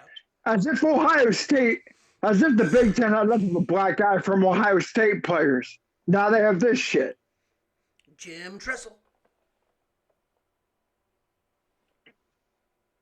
Jim Tressel, the players that sold shit. Under Tressel's watch. That's why I'm saying that. What's Christian? What's your thoughts on this? Well, on the Michigan State thing? Yes, not Jim Tressel, because that was just a joke. That was a slide joke. Yeah, Jim Tressel kiss my ass. Nah, I mean, how could something like this be just completely erased? I mean, you saw what happened in that locker room. You know, I just saw a team that was sore losers. Plain and simple. Nah, like those guys need to be charged because weren't helmets being swung like Myles Garrett style? Oh no, you're good. Yeah, they were being swung like Garrett, like they were, and I'm sorry. Oh, something was said that provoked them. I go, no. I go, there's one thing to throw punches. There's another thing when you're in the tunnel. Mm-hmm. And that's it. Like, you're in the tunnel. Guess what? You're supposed to feel safe in the tunnel. The helmets are coming off. You're done. Yeah, exactly. It's like, I mean, as soon as you're in the tunnel, I mean, you're no longer on the field of play. You're no longer a player. Now you're just a person. Like, as soon as you get off that field, you're no longer a player. You shouldn't be governed by those rules. You should be governed by the rules of regular law. Exactly. And, like, the Big Ten already has enough issues with Ohio State. Like you said, Jim Tressel, Jim Jordan, with all the bullshit where he looked the other way. Penn State. And now this. I mean, now you're going to call this Michigan State Penitentiary. It's ridiculous. I mean, that was a not even Michigan State. Who do we call that? What was the team we always called that about? Mm-hmm. Welcome back, John. Yep. Chris, who do we always call that? What team did we always call that about? Was it Penn State Penitentiary? Yeah, Penn State. State Penn. State Penn. Wait, wasn't the gymnastics shit also Michigan State? Yes, it was. The Big Ten is full of this shit. It's ridiculous. Oh, no wonder they added. Rutgers. They added Rutgers to make their record look squeaky clean.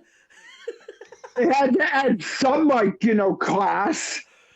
So that's the reason why Northwestern and Rutgers were there. Purdue.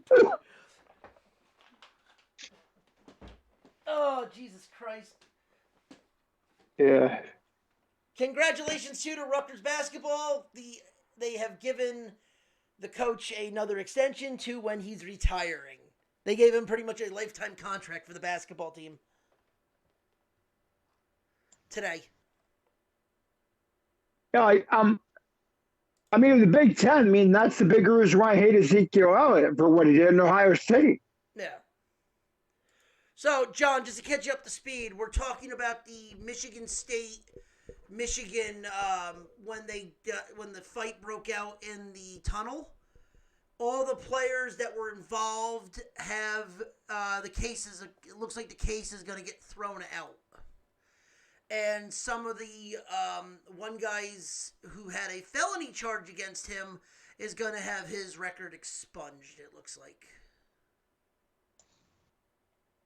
I don't remember hearing about this, but I have no thought on it. Really, I don't have anything to say about it. No, it was something that was small, but it actually like it blew up. Like it was a big ESPN topic, but again, it was. It is what it is, and yeah, I mean, what else can you really say? It's embarrassing. It really is embarrassing when it comes to this because the tunnel, like they literally say the tunnel incident, that's gonna get thrown away. Like, why? Oh, well, because they can sweep it under the rug. No, because the NCAA has actually made completely new rules because of this.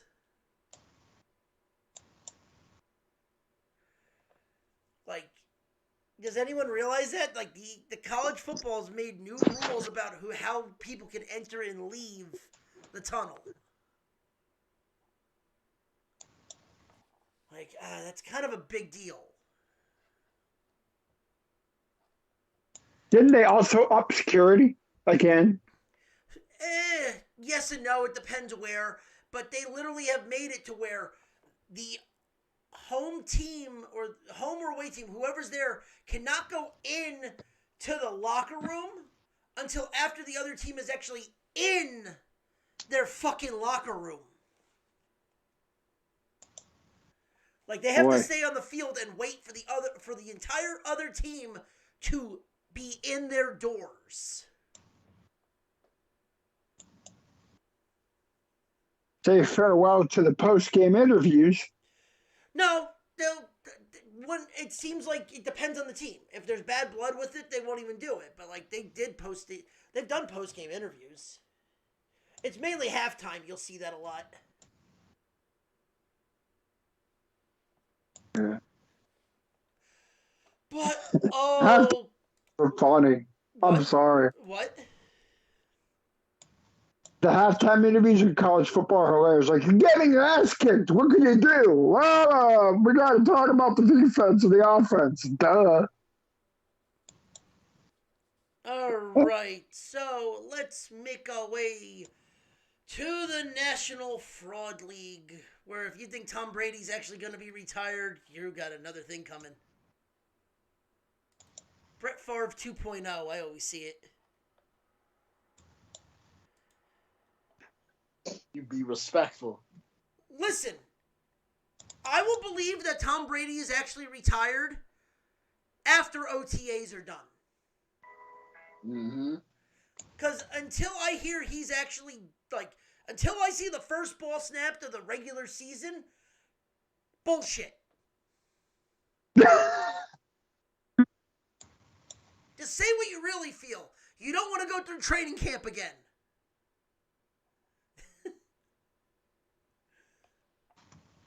Just, we all know you don't. I mean, look. He said he wanted to play, so he was 45. And he did that. I think he's done. Listen, in all reality, should he be done? Yes, because he's got a $500 million contract sitting, waiting for him from Fox. Yeah.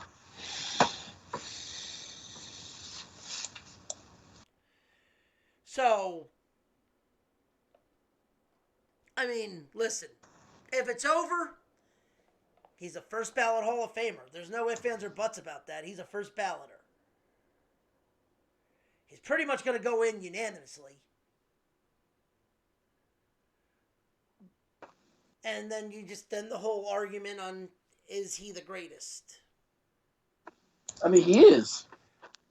Here's the thing. Is he the greatest systematic quarterback of all time? Yes. We're not going to have this argument because, God forbid, everyone has had this argument, and we've even had this argument on the show. I will still, if I had to pick one player to play in a game when it came down to it, I'm taking Montana. Okay. If someone says Brady, I understand why they're saying that. It's just, again, it's like it's that whole argument where it's like, yeah, like I always said, it's 1A. Those two, there's no ifs, ands, or buts. It's just, it is what it is. It's just, I think Brady is the greatest systematic quarterback of all time. It's just, I would rather take Montana. I mean, can we really call him a system quarterback? Because his first year in Tampa Bay, he won it. Like, he showed you he can win without Bill Belichick. Right, but then, even without the system, look what happened when you didn't have, look at when he had his best friend as the head coach, or as the offensive coordinator. Who, McDaniels? No, Byron Leftwich. Mm-hmm. Look at the last 2 years. I mean, 7 and 9, and then what did he do 2 years ago? Yeah, true. So it's like, was that the system that he was put in, or age catching up to him? I think it was, well, injuries. But then, Especially on the defensive side of the ball, because they didn't have a defense, and injuries on the offensive side of the ball, and just being cut the right time, right place.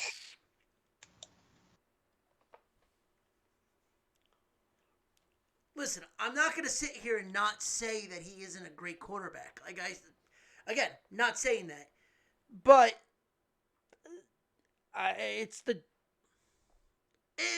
listen, I wouldn't say it's the 2 losses. If Brady fucking did go undefeated, let's face it, Brady would be the greatest quarterback of all time because no one else, period, in that type of era has an undefeated season. But you lose to a Giant team twice, but the first time you lost to a Giant team, that Giant team had a better defense than people thought, and no one gave the Giants a chance. And you had Randy Moss on that other side. It's like, when Brady had a defense behind him, Brady did no wrong. Also, Brady made a lot of journeyman wide receivers that no one would give a shit about into like household names, and boy, he got them paid. Okay, yeah, and then Matt Castle also got paid by being what Bill Belichick knew what he was doing, and he also got a lot of guys. He got himself paid in Kansas City because remember he played 1 year, got traded to KC, and then was shit. But didn't Matt Castle get paid by Minnesota? No, Matt Castle got paid by Kansas City. No, he got paid by Tennessee, I thought. I thought he was a Chief. Yeah, he did go to the Chiefs too. Yeah, I was gonna say he got traded to the Chiefs, and then he there. And is that Ryan? That's Ryan. Hello, Ryan. What's up, guys? Nothing. You sound a little underwater-ish, but that could be your car. Oh, no, I'm on a headset. Oh, okay. Oh, we're talking about Brady. Oh, God, good fucking riddance, piece of shit. Do you believe he's retired? I believe he's retired like I believe Ric Flair's fucking retired. So you're in the same boat as I am. He's retired until a team calls him and they're like, hey, we'll pay you a fuck ton of money to suck it up this season. Hey, come to Denver with Sean Payton. We have legal weed. TB12 would be great for the potheads. Right? Okay, can we also talk about that for a second? The Denver Broncos have traded a first-round draft pick for Coach Sean Payton.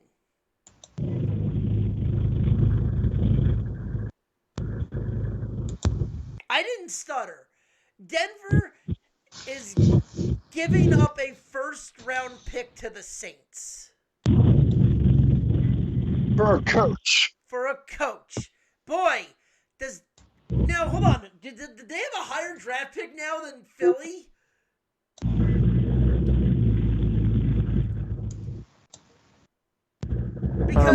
Because the Eagles get the Saints' first round pick, and now Denver gives the Saints their first round pick.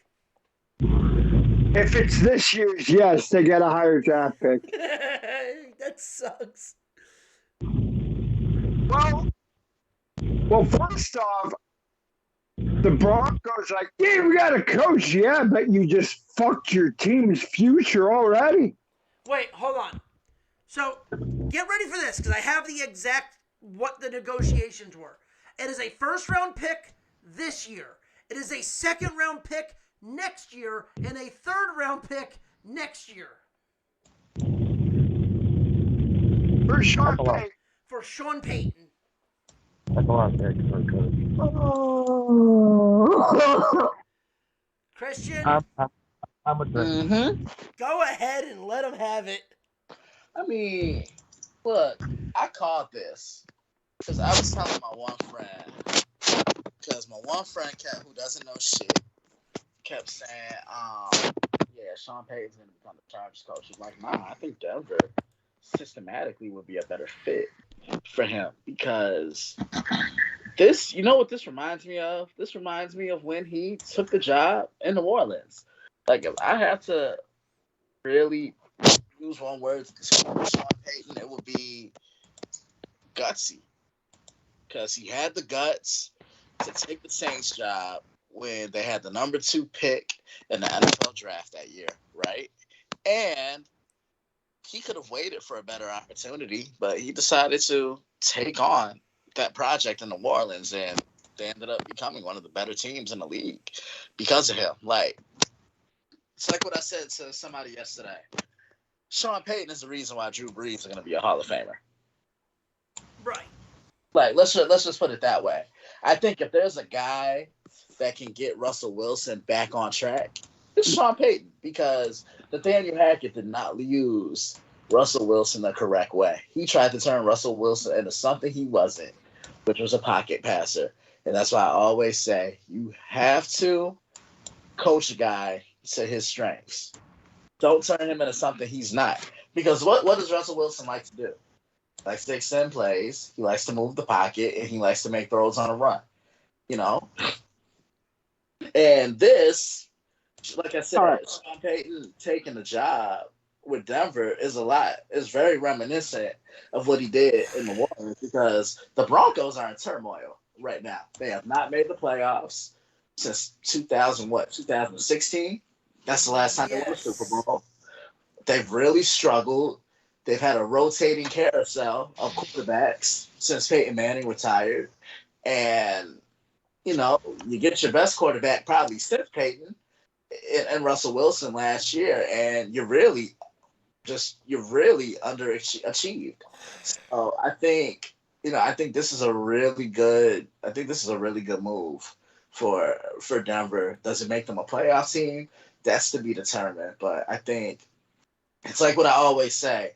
Yeah, we can go by that saying coaching matters, but experienced coaching matters. Because look at Jacksonville this year. Went out and got Doug Peterson. Look at what he did with the Eagles, and look at what he did with the Jaguars this year. So we could kind of see that same type of impact. All right.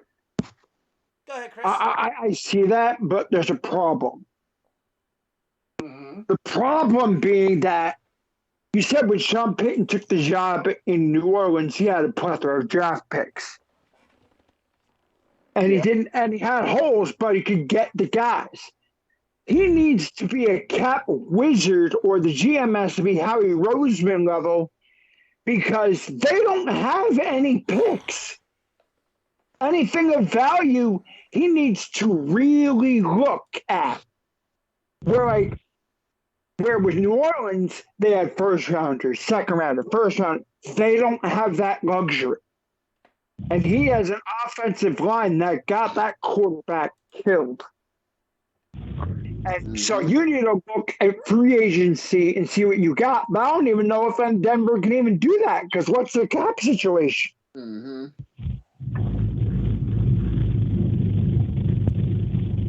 Good.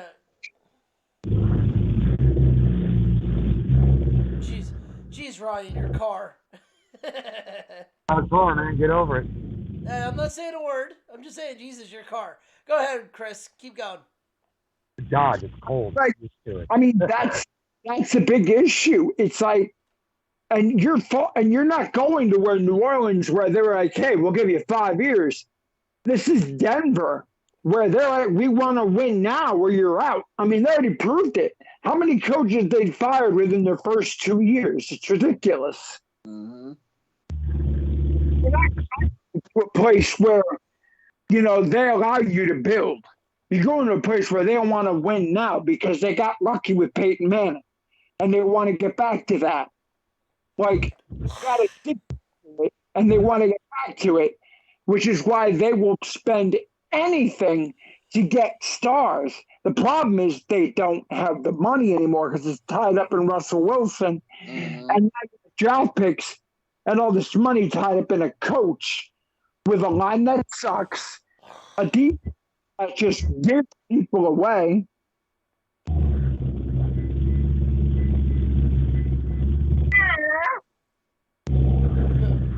What? Quarterback, wide receivers, that's all you have. Yeah. Defenders that the Broncos are willing to get rid of, which makes no sense. So as of right now, if the Saints were giving up a first-round pick, it looks like it's actually going to be, or no, Denver would be giving up a first-round pick. Denver would be picking. I don't even see Denver in here. What the fuck? No, I think Seattle has their pick. Yeah, so how are they getting a first-round pick? Oh, no. Yeah, how are they getting... What the fuck? Like, I'm looking at the draft. It's saying this year's... It literally, what I'm reading, it says this year's first-round fucking draft. Next year's. It said this year's. That makes no sense because unless they have two of them. Well, I think they did. Hold on. Let me look up who has a draft pick for if they have one of, like, not the Eagles, but if they have one of the, like, if they have the Niners first round pick. Yeah. So the Eagles will be picking before them. Yeah. So I don't know. Still a lot for a coach. So their pick, the first round is is Denver. So yeah. Oh wait a minute. Yeah, Denver has that. 23. Okay, so the Saint 23 traded for Sean Payton previously. Transitioned to the Philadelphia Eagles and Houston Texans. The Saints. Okay. So they'll have the one. So Denver actually Denver has a one.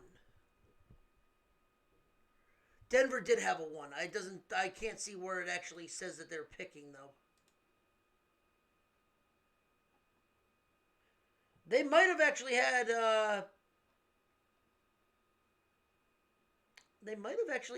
San Francisco's. Yeah, because I don't see them on ESPN. They might actually have had San Francisco's.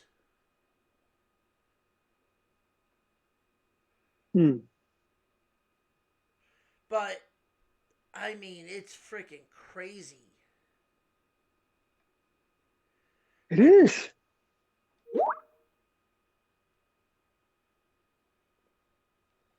What the fuck did Dustin send me? Or John sent me?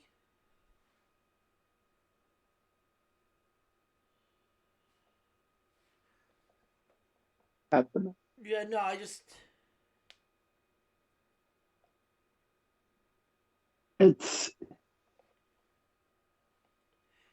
You're taking a chance. I get taking a chance, but you're giving a coach nothing to work with except a quarterback and receivers.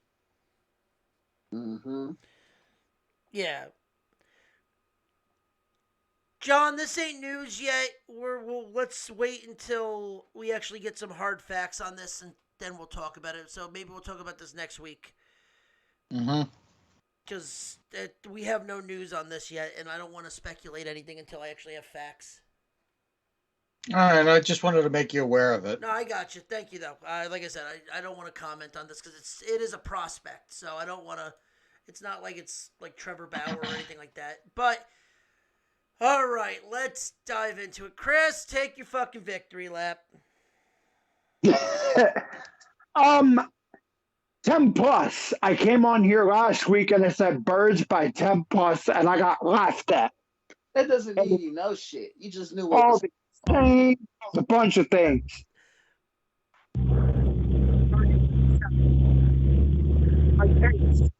I mean, get some damn respect. Finally. Because we've only given up 14 points in the whole playoffs, and yet pundits on ESPN are like, well, the Giants were this. They weren't as good as we thought they were. The 49ers, we feel bad for them. Where was the sympathy when Carson Wentz got knocked out by an actual dirty hit? And we had to put a 50-year-old back there to try to win with a fucked up hamstring. There was no sympathy. People are like, oh, well, that's football. And now people are saying that Brock Purdy got hit with a dirty hit. No, he didn't. He got hit on the elbow. Well, we're sorry that your quarterback's made weaker than a 5-year-old shitty paper mache project. But god damn. I mean, and if it wasn't for a wire punt, the 49ers might even have scored that touchdown. Because that flipped the field where they were playing exclusively in Philadelphia territory until they scored. And as soon as they did that, the Eagles went right back and marched right back into the territory and threw it in their face. Yes, the total yards were 268 to 1-something. But when you have the number one rush defense and you run it down their throat for 4 rushing TDs, that says all you need to say. I mean, sorry Brock got hurt. Also, Josh Johnson got knocked out with a concussion. Maybe don't put a reserve tight end on Hassan Reddick. You ever think of that one, Shanahan? You moron? No. Instead, you want to blame. Don't put a reserve tight end on what should have been a guy nominated for Defensive Player of the Year. But because the media hates us too much, it doesn't happen. Where we could have an Eagle player be motherfucking Teresa and still not get nominated for Man of the Year. Seriously, it's ridiculous that any other 14-win team like, oh, they better get ready. No, instead we get discounted. And fuck that. So maybe when we win it all, we'll get some fucking respect, but probably no, because all of a sudden, well, Mahomes was hurt. Fuck that. You play, like golf says, play it how it lies. We play who we have. That's what it is. Sorry. And also, maybe you shouldn't have put a T-shirt on. You shouldn't have put your 49er shit on the Rocky statue. Don't know what for you. There it is. Okay. So, you're not wrong. They came out, they won by 10. You are absolutely right about that. I'm not shocked that Philly beat them. I'm not. But I will say this. If they knew, if we don't know what would have been what. Yes, okay, they probably would have still won with Brock being injured, because then they had no fucking answer. Like, the Niners literally had the defense out on the field the entire fucking game and was tired. There's nothing you can say about that. Even that, but that defense, in retrospect, Joey Bosa stopped Jalen Hurts for 90% of the game. 90%. That's the facts right there. Just from what You dick. But wait, let me finish. I'm giving the Eagles their roses at the same time by actually analyzing the game. So, hold up. The problem is that where the Eagles succeeded was where the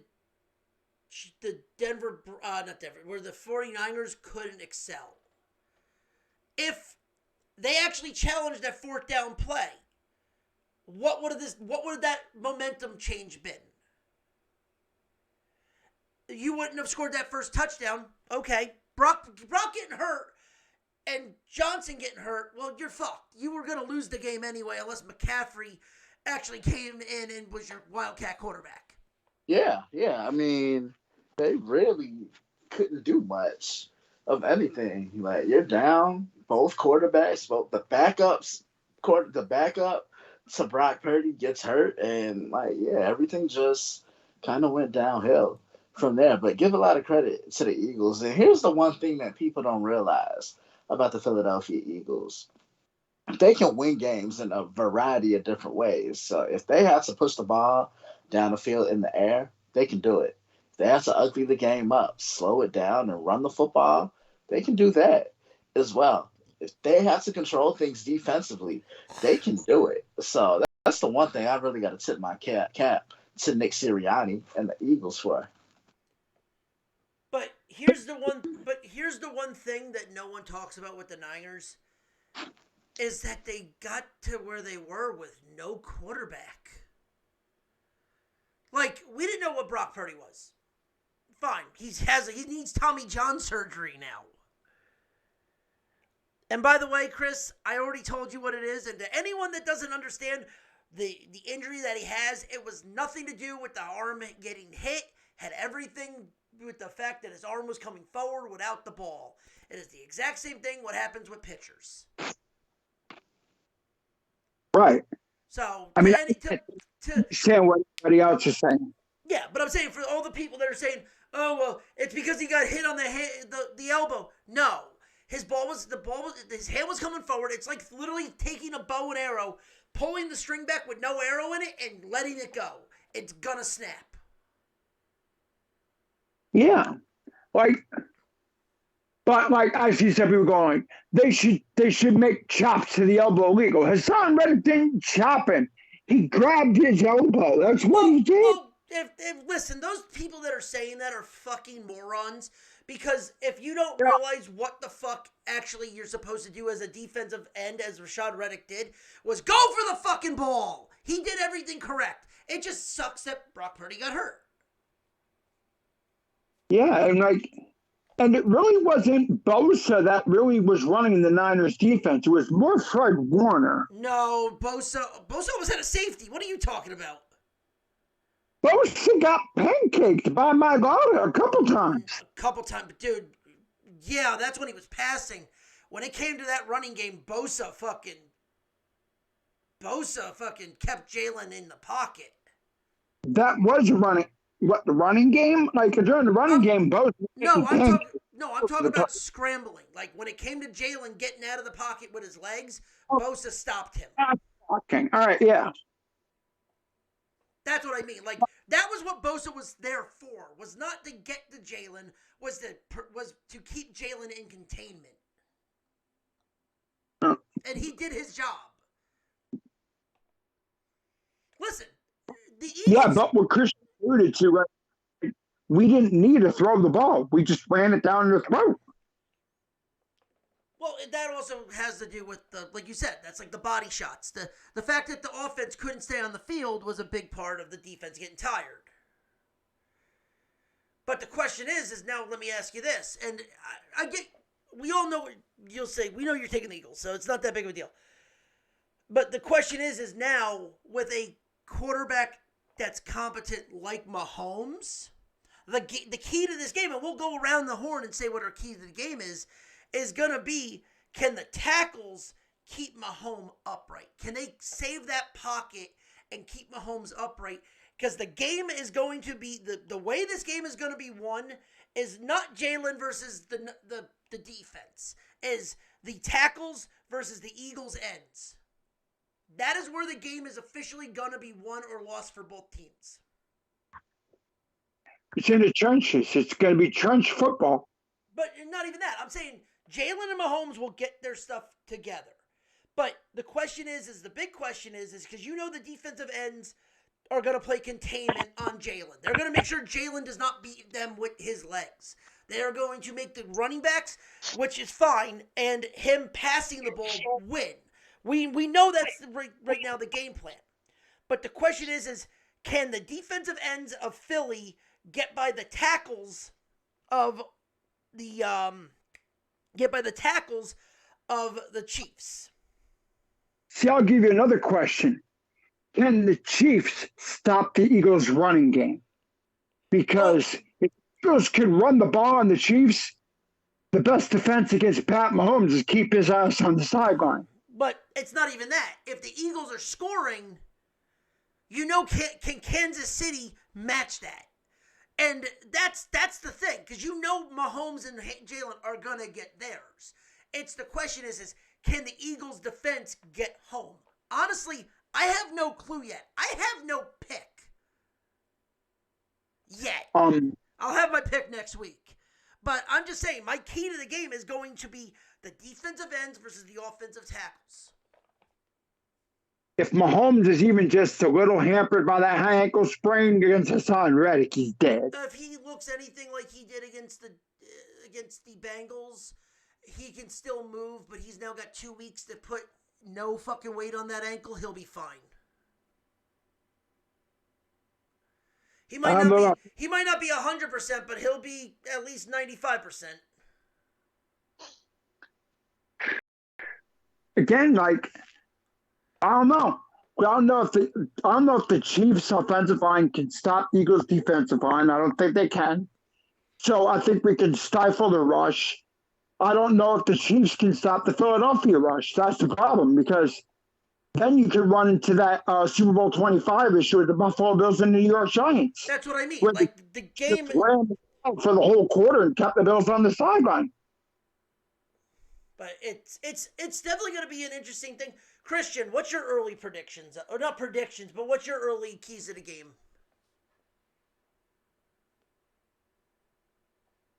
Christian might be on mute. Christian? Oh, there we go. There you I'm go. sorry. What's your early keys? I mean, when I look at the matchup overall, let's start with Kansas City. They've really played with a chip on their shoulder this year. Didn't really say a lot. And look at how everything unfolded for them. You trade Tyreek Hill because they couldn't afford to keep him, right? And everybody in the AFC West bolsters their roster. The Broncos get Russell Wilson. The Raiders get Devontae Adams. The Chargers get Khalil Mack and add a couple more pieces. And then they extend Derwin James. The Chargers made the playoffs and lost catastrophically, right? The Raiders didn't make the playoffs. Denver didn't even come close. I kept saying to people, Kansas City will win that division because they have the best coach and they have the best team. And I've really seen Patrick Mahomes mature into a better quarterback in this last year and a half. You remember all I kept saying in 2021, Ronnie? Teams figured him out, and you had Tampa Bay to thank for that because teams were keeping those safeties high, playing tight coverage underneath, and forcing him to earn everything underneath. You know, I've watched a lot of them throughout the year, and last week I think was the gutsiest performance that they had because they were able to stop the run. And it's almost like what I said about Dallas and Tampa Bay. Remember what I said about that? See a team so many times, you're going to pick up on what it is that they like to do, and you're going to make those adjustments. And that's what they did against Cincinnati. And, you know, I look at the Eagles. Like I said, the Eagles can beat you in a variety of different ways. They can run the football. Look at what they did against the Giants. Ran for what, 268, Chris, if I'm not mistaken? Yeah. Yeah, they can run the football. They can win that battle of the trenches up front. They can stretch the field vertically. This is why they went and got A.J. Brown. And I know I sounded like a broken record player saying it, but he's had that same impact that Terrell Owens had all those years ago. 18, 19 years ago, back in 2004. But I honestly think the Eagles are here because of one guy. Who do you think I'm about to mention? Jalen? Jalen Hurts. Jalen Hurts. Nah, he's he's taking that stride. And some, not you, Chris, but some Eagles fans have really were talking down on him, and now look where they have him. Like, I think the Eagles might be the most complete team of football because they can beat you in a variety of ways on offense, and defensively they can make you one-dimensional. This is going to be a great game. Obviously, I'm going to have more to say about it, but that's the early teaser to it, Ronnie. Okay, and I'll say one thing, and Chris is going to be happy I'm going to say this. There's one thing that's scary about the Eagles right now. Within the next 3 years, all they're going to do is get younger. Yep.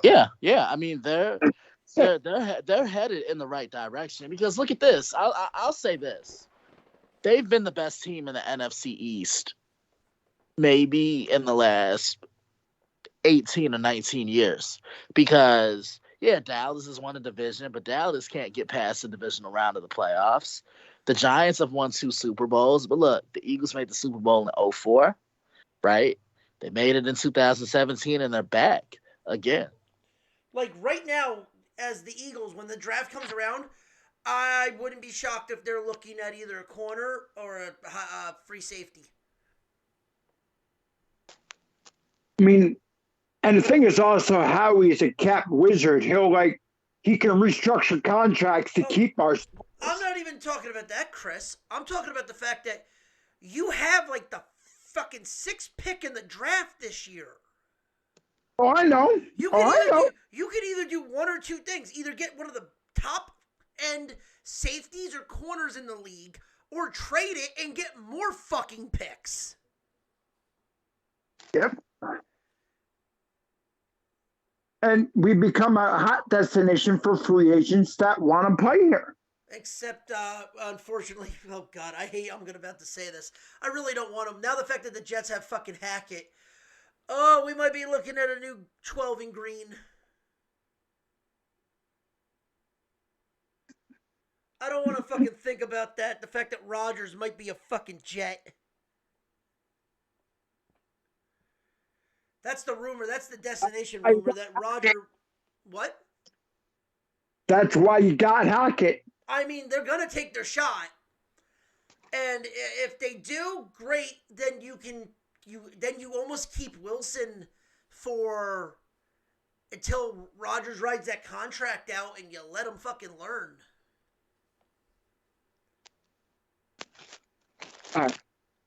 If the Eagles win the Super Bowl, you know who's going to get the brunt of people trolling the shit out of him? Who? Chris Sims. Oh, yeah. Why? Why's that? Oh, boy. What was it? Jalen Hurts is ranked not even, was it 25, I think, on his best quarterbacks list. Last year. I mean, look, he had Tom Brady at number 20 one time. But here's the thing. Here's the one thing about Jalen being 25. That's a fair statement because Jalen at that time, no one knew if he was going to take the next leap. He did. So he should be in the conversation as above the top echelon of the quarterbacks next year. I forgot. I think that was I don't know what it was. I remember reading something that he wasn't even on his list at the beginning of the season, and then he put him on it. I'm like, okay. Like, I can see that because it's still the third. It's the third year. Like, it's the next step phase. No one knew if he was actually the guy. He has proven that he is the guy. So, it is what it is. Yeah, but he's going to get trolled like crazy. No, I'm not saying he's not, but I can understand why he didn't have him because no one knew. Ryan, what's your keys to this game? I don't think this game's going to come down to which quarterback can get the ball into the end zone because they're both highly capable of it. We've seen it all fucking season. Yeah. I'm with you, man. I think this is going to be a defense game. John, what about you? Personally and totally honest, don't care. I honest to God don't care because Whenever there's a Super Bowl with no dog, when I have no dog in the fight, I just watch it for the commercials. Honest to God. I hope Patty Mahomes wins another title, but I was wrong last week when I thought that was what I said last week, but proves I come on here and talk out of my ass. So I'll say this. When it comes to the quarterbacks in this game, whoever wins, I'm going to be happy for either one of them because Jalen has busted his ass coming out of college to the pros. So I'm very happy for Patrick Mahomes to get a second one or Jalen to get his first, no matter who I pick. Yeah, because, one thing about Jalen is, I know the road that he traveled to get here. You see what I'm saying? Because I remember watching that national championship, Alabama, Georgia, 2018, right? Yep. He struggles and he gets demoted on the national stage. And look, when I play, I've been around guys who I've seen get benched and they've taken that the hard way. You know what I'm saying? And Jalen gets benched for Tua Tagovailoa. The rest is history. 11 months later, SEC championship game. Same two teams, Alabama and Georgia. Same exact venue, Mercedes-Benz Stadium in Atlanta, right? Tua, I think, got hurt in that game. Tua blew out his hip. He had a hip Yep. flutter. Yep. Jalen Hurts comes in and helps lead the team to victory. Then Jalen goes to Oklahoma, right? Becomes a Heisman candidate under Lincoln Riley's tutelage, and he's in the right system right now in South Philadelphia. Because the one thing I'm getting at is Jalen's done it with class, right? Like he's done it with class, he's done it the right way. In a situation where he could have really bashed Nick Saban for pulling him.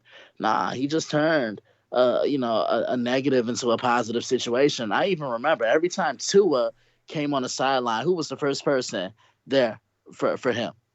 Jalen. So that just goes to show you what type of teammate he is. But when I look at him with the Eagles now, he's a leader and he leads by example. Doesn't say much. He lets the play do all the talking, Ronnie.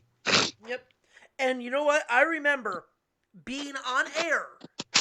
We were on air during the draft at that time, and both me and Chris, when they said the Phillies at second round, when it was Jalen, me and Chris both said the same thing.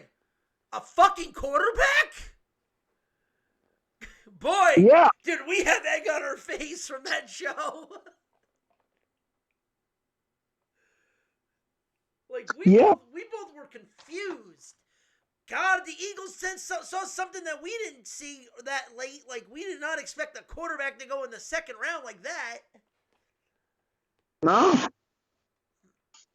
And all of a sudden, then Wentz that injury, and Jalen Hurts took that. Mike, oh, thank God. Yeah. But, no, it's good for Philly football. It's good for that. Is there anything else? There is one bit of NFL news that actually broke. It's nothing big, Chris, but it is your Eagles. Yeah, freaking stole. Yeah, Sills.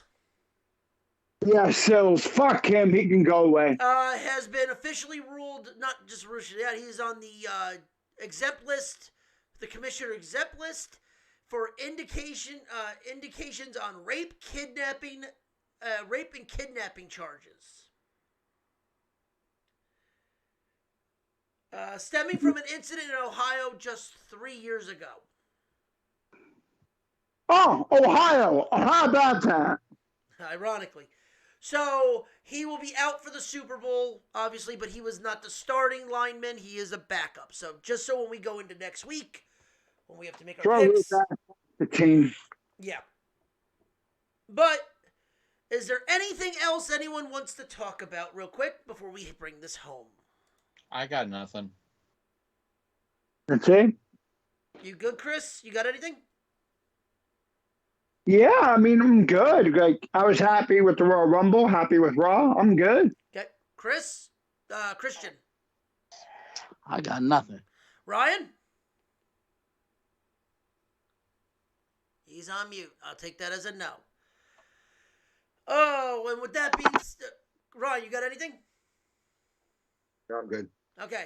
Ladies and gentlemen, with that being said, that is our show. If you like what you heard, please follow us on all social media accounts under the Nerdport Network. Follow us individually on Twitter at FNRonnie. Got the Zombie Master. At Chips NXC. At Daily Blitz _61. At Stuntcock STL. And join us back here. Join me back here tomorrow as I play Devil May Cry again. I start diving back into DMC, remake of DMC. And then join us back here on Monday as we dive back into the good, the bad, and the what the fuck of pro wrestling and video games and movies. With that being said, if you like what you heard, tell your friends. If you didn't like what you heard, tell your enemies. But if you always tell them, no matter what, that there's always a teachable moment. And if you don't believe me, well then that's just a fact of life. Yeah. Yeah. Yeah. Good night.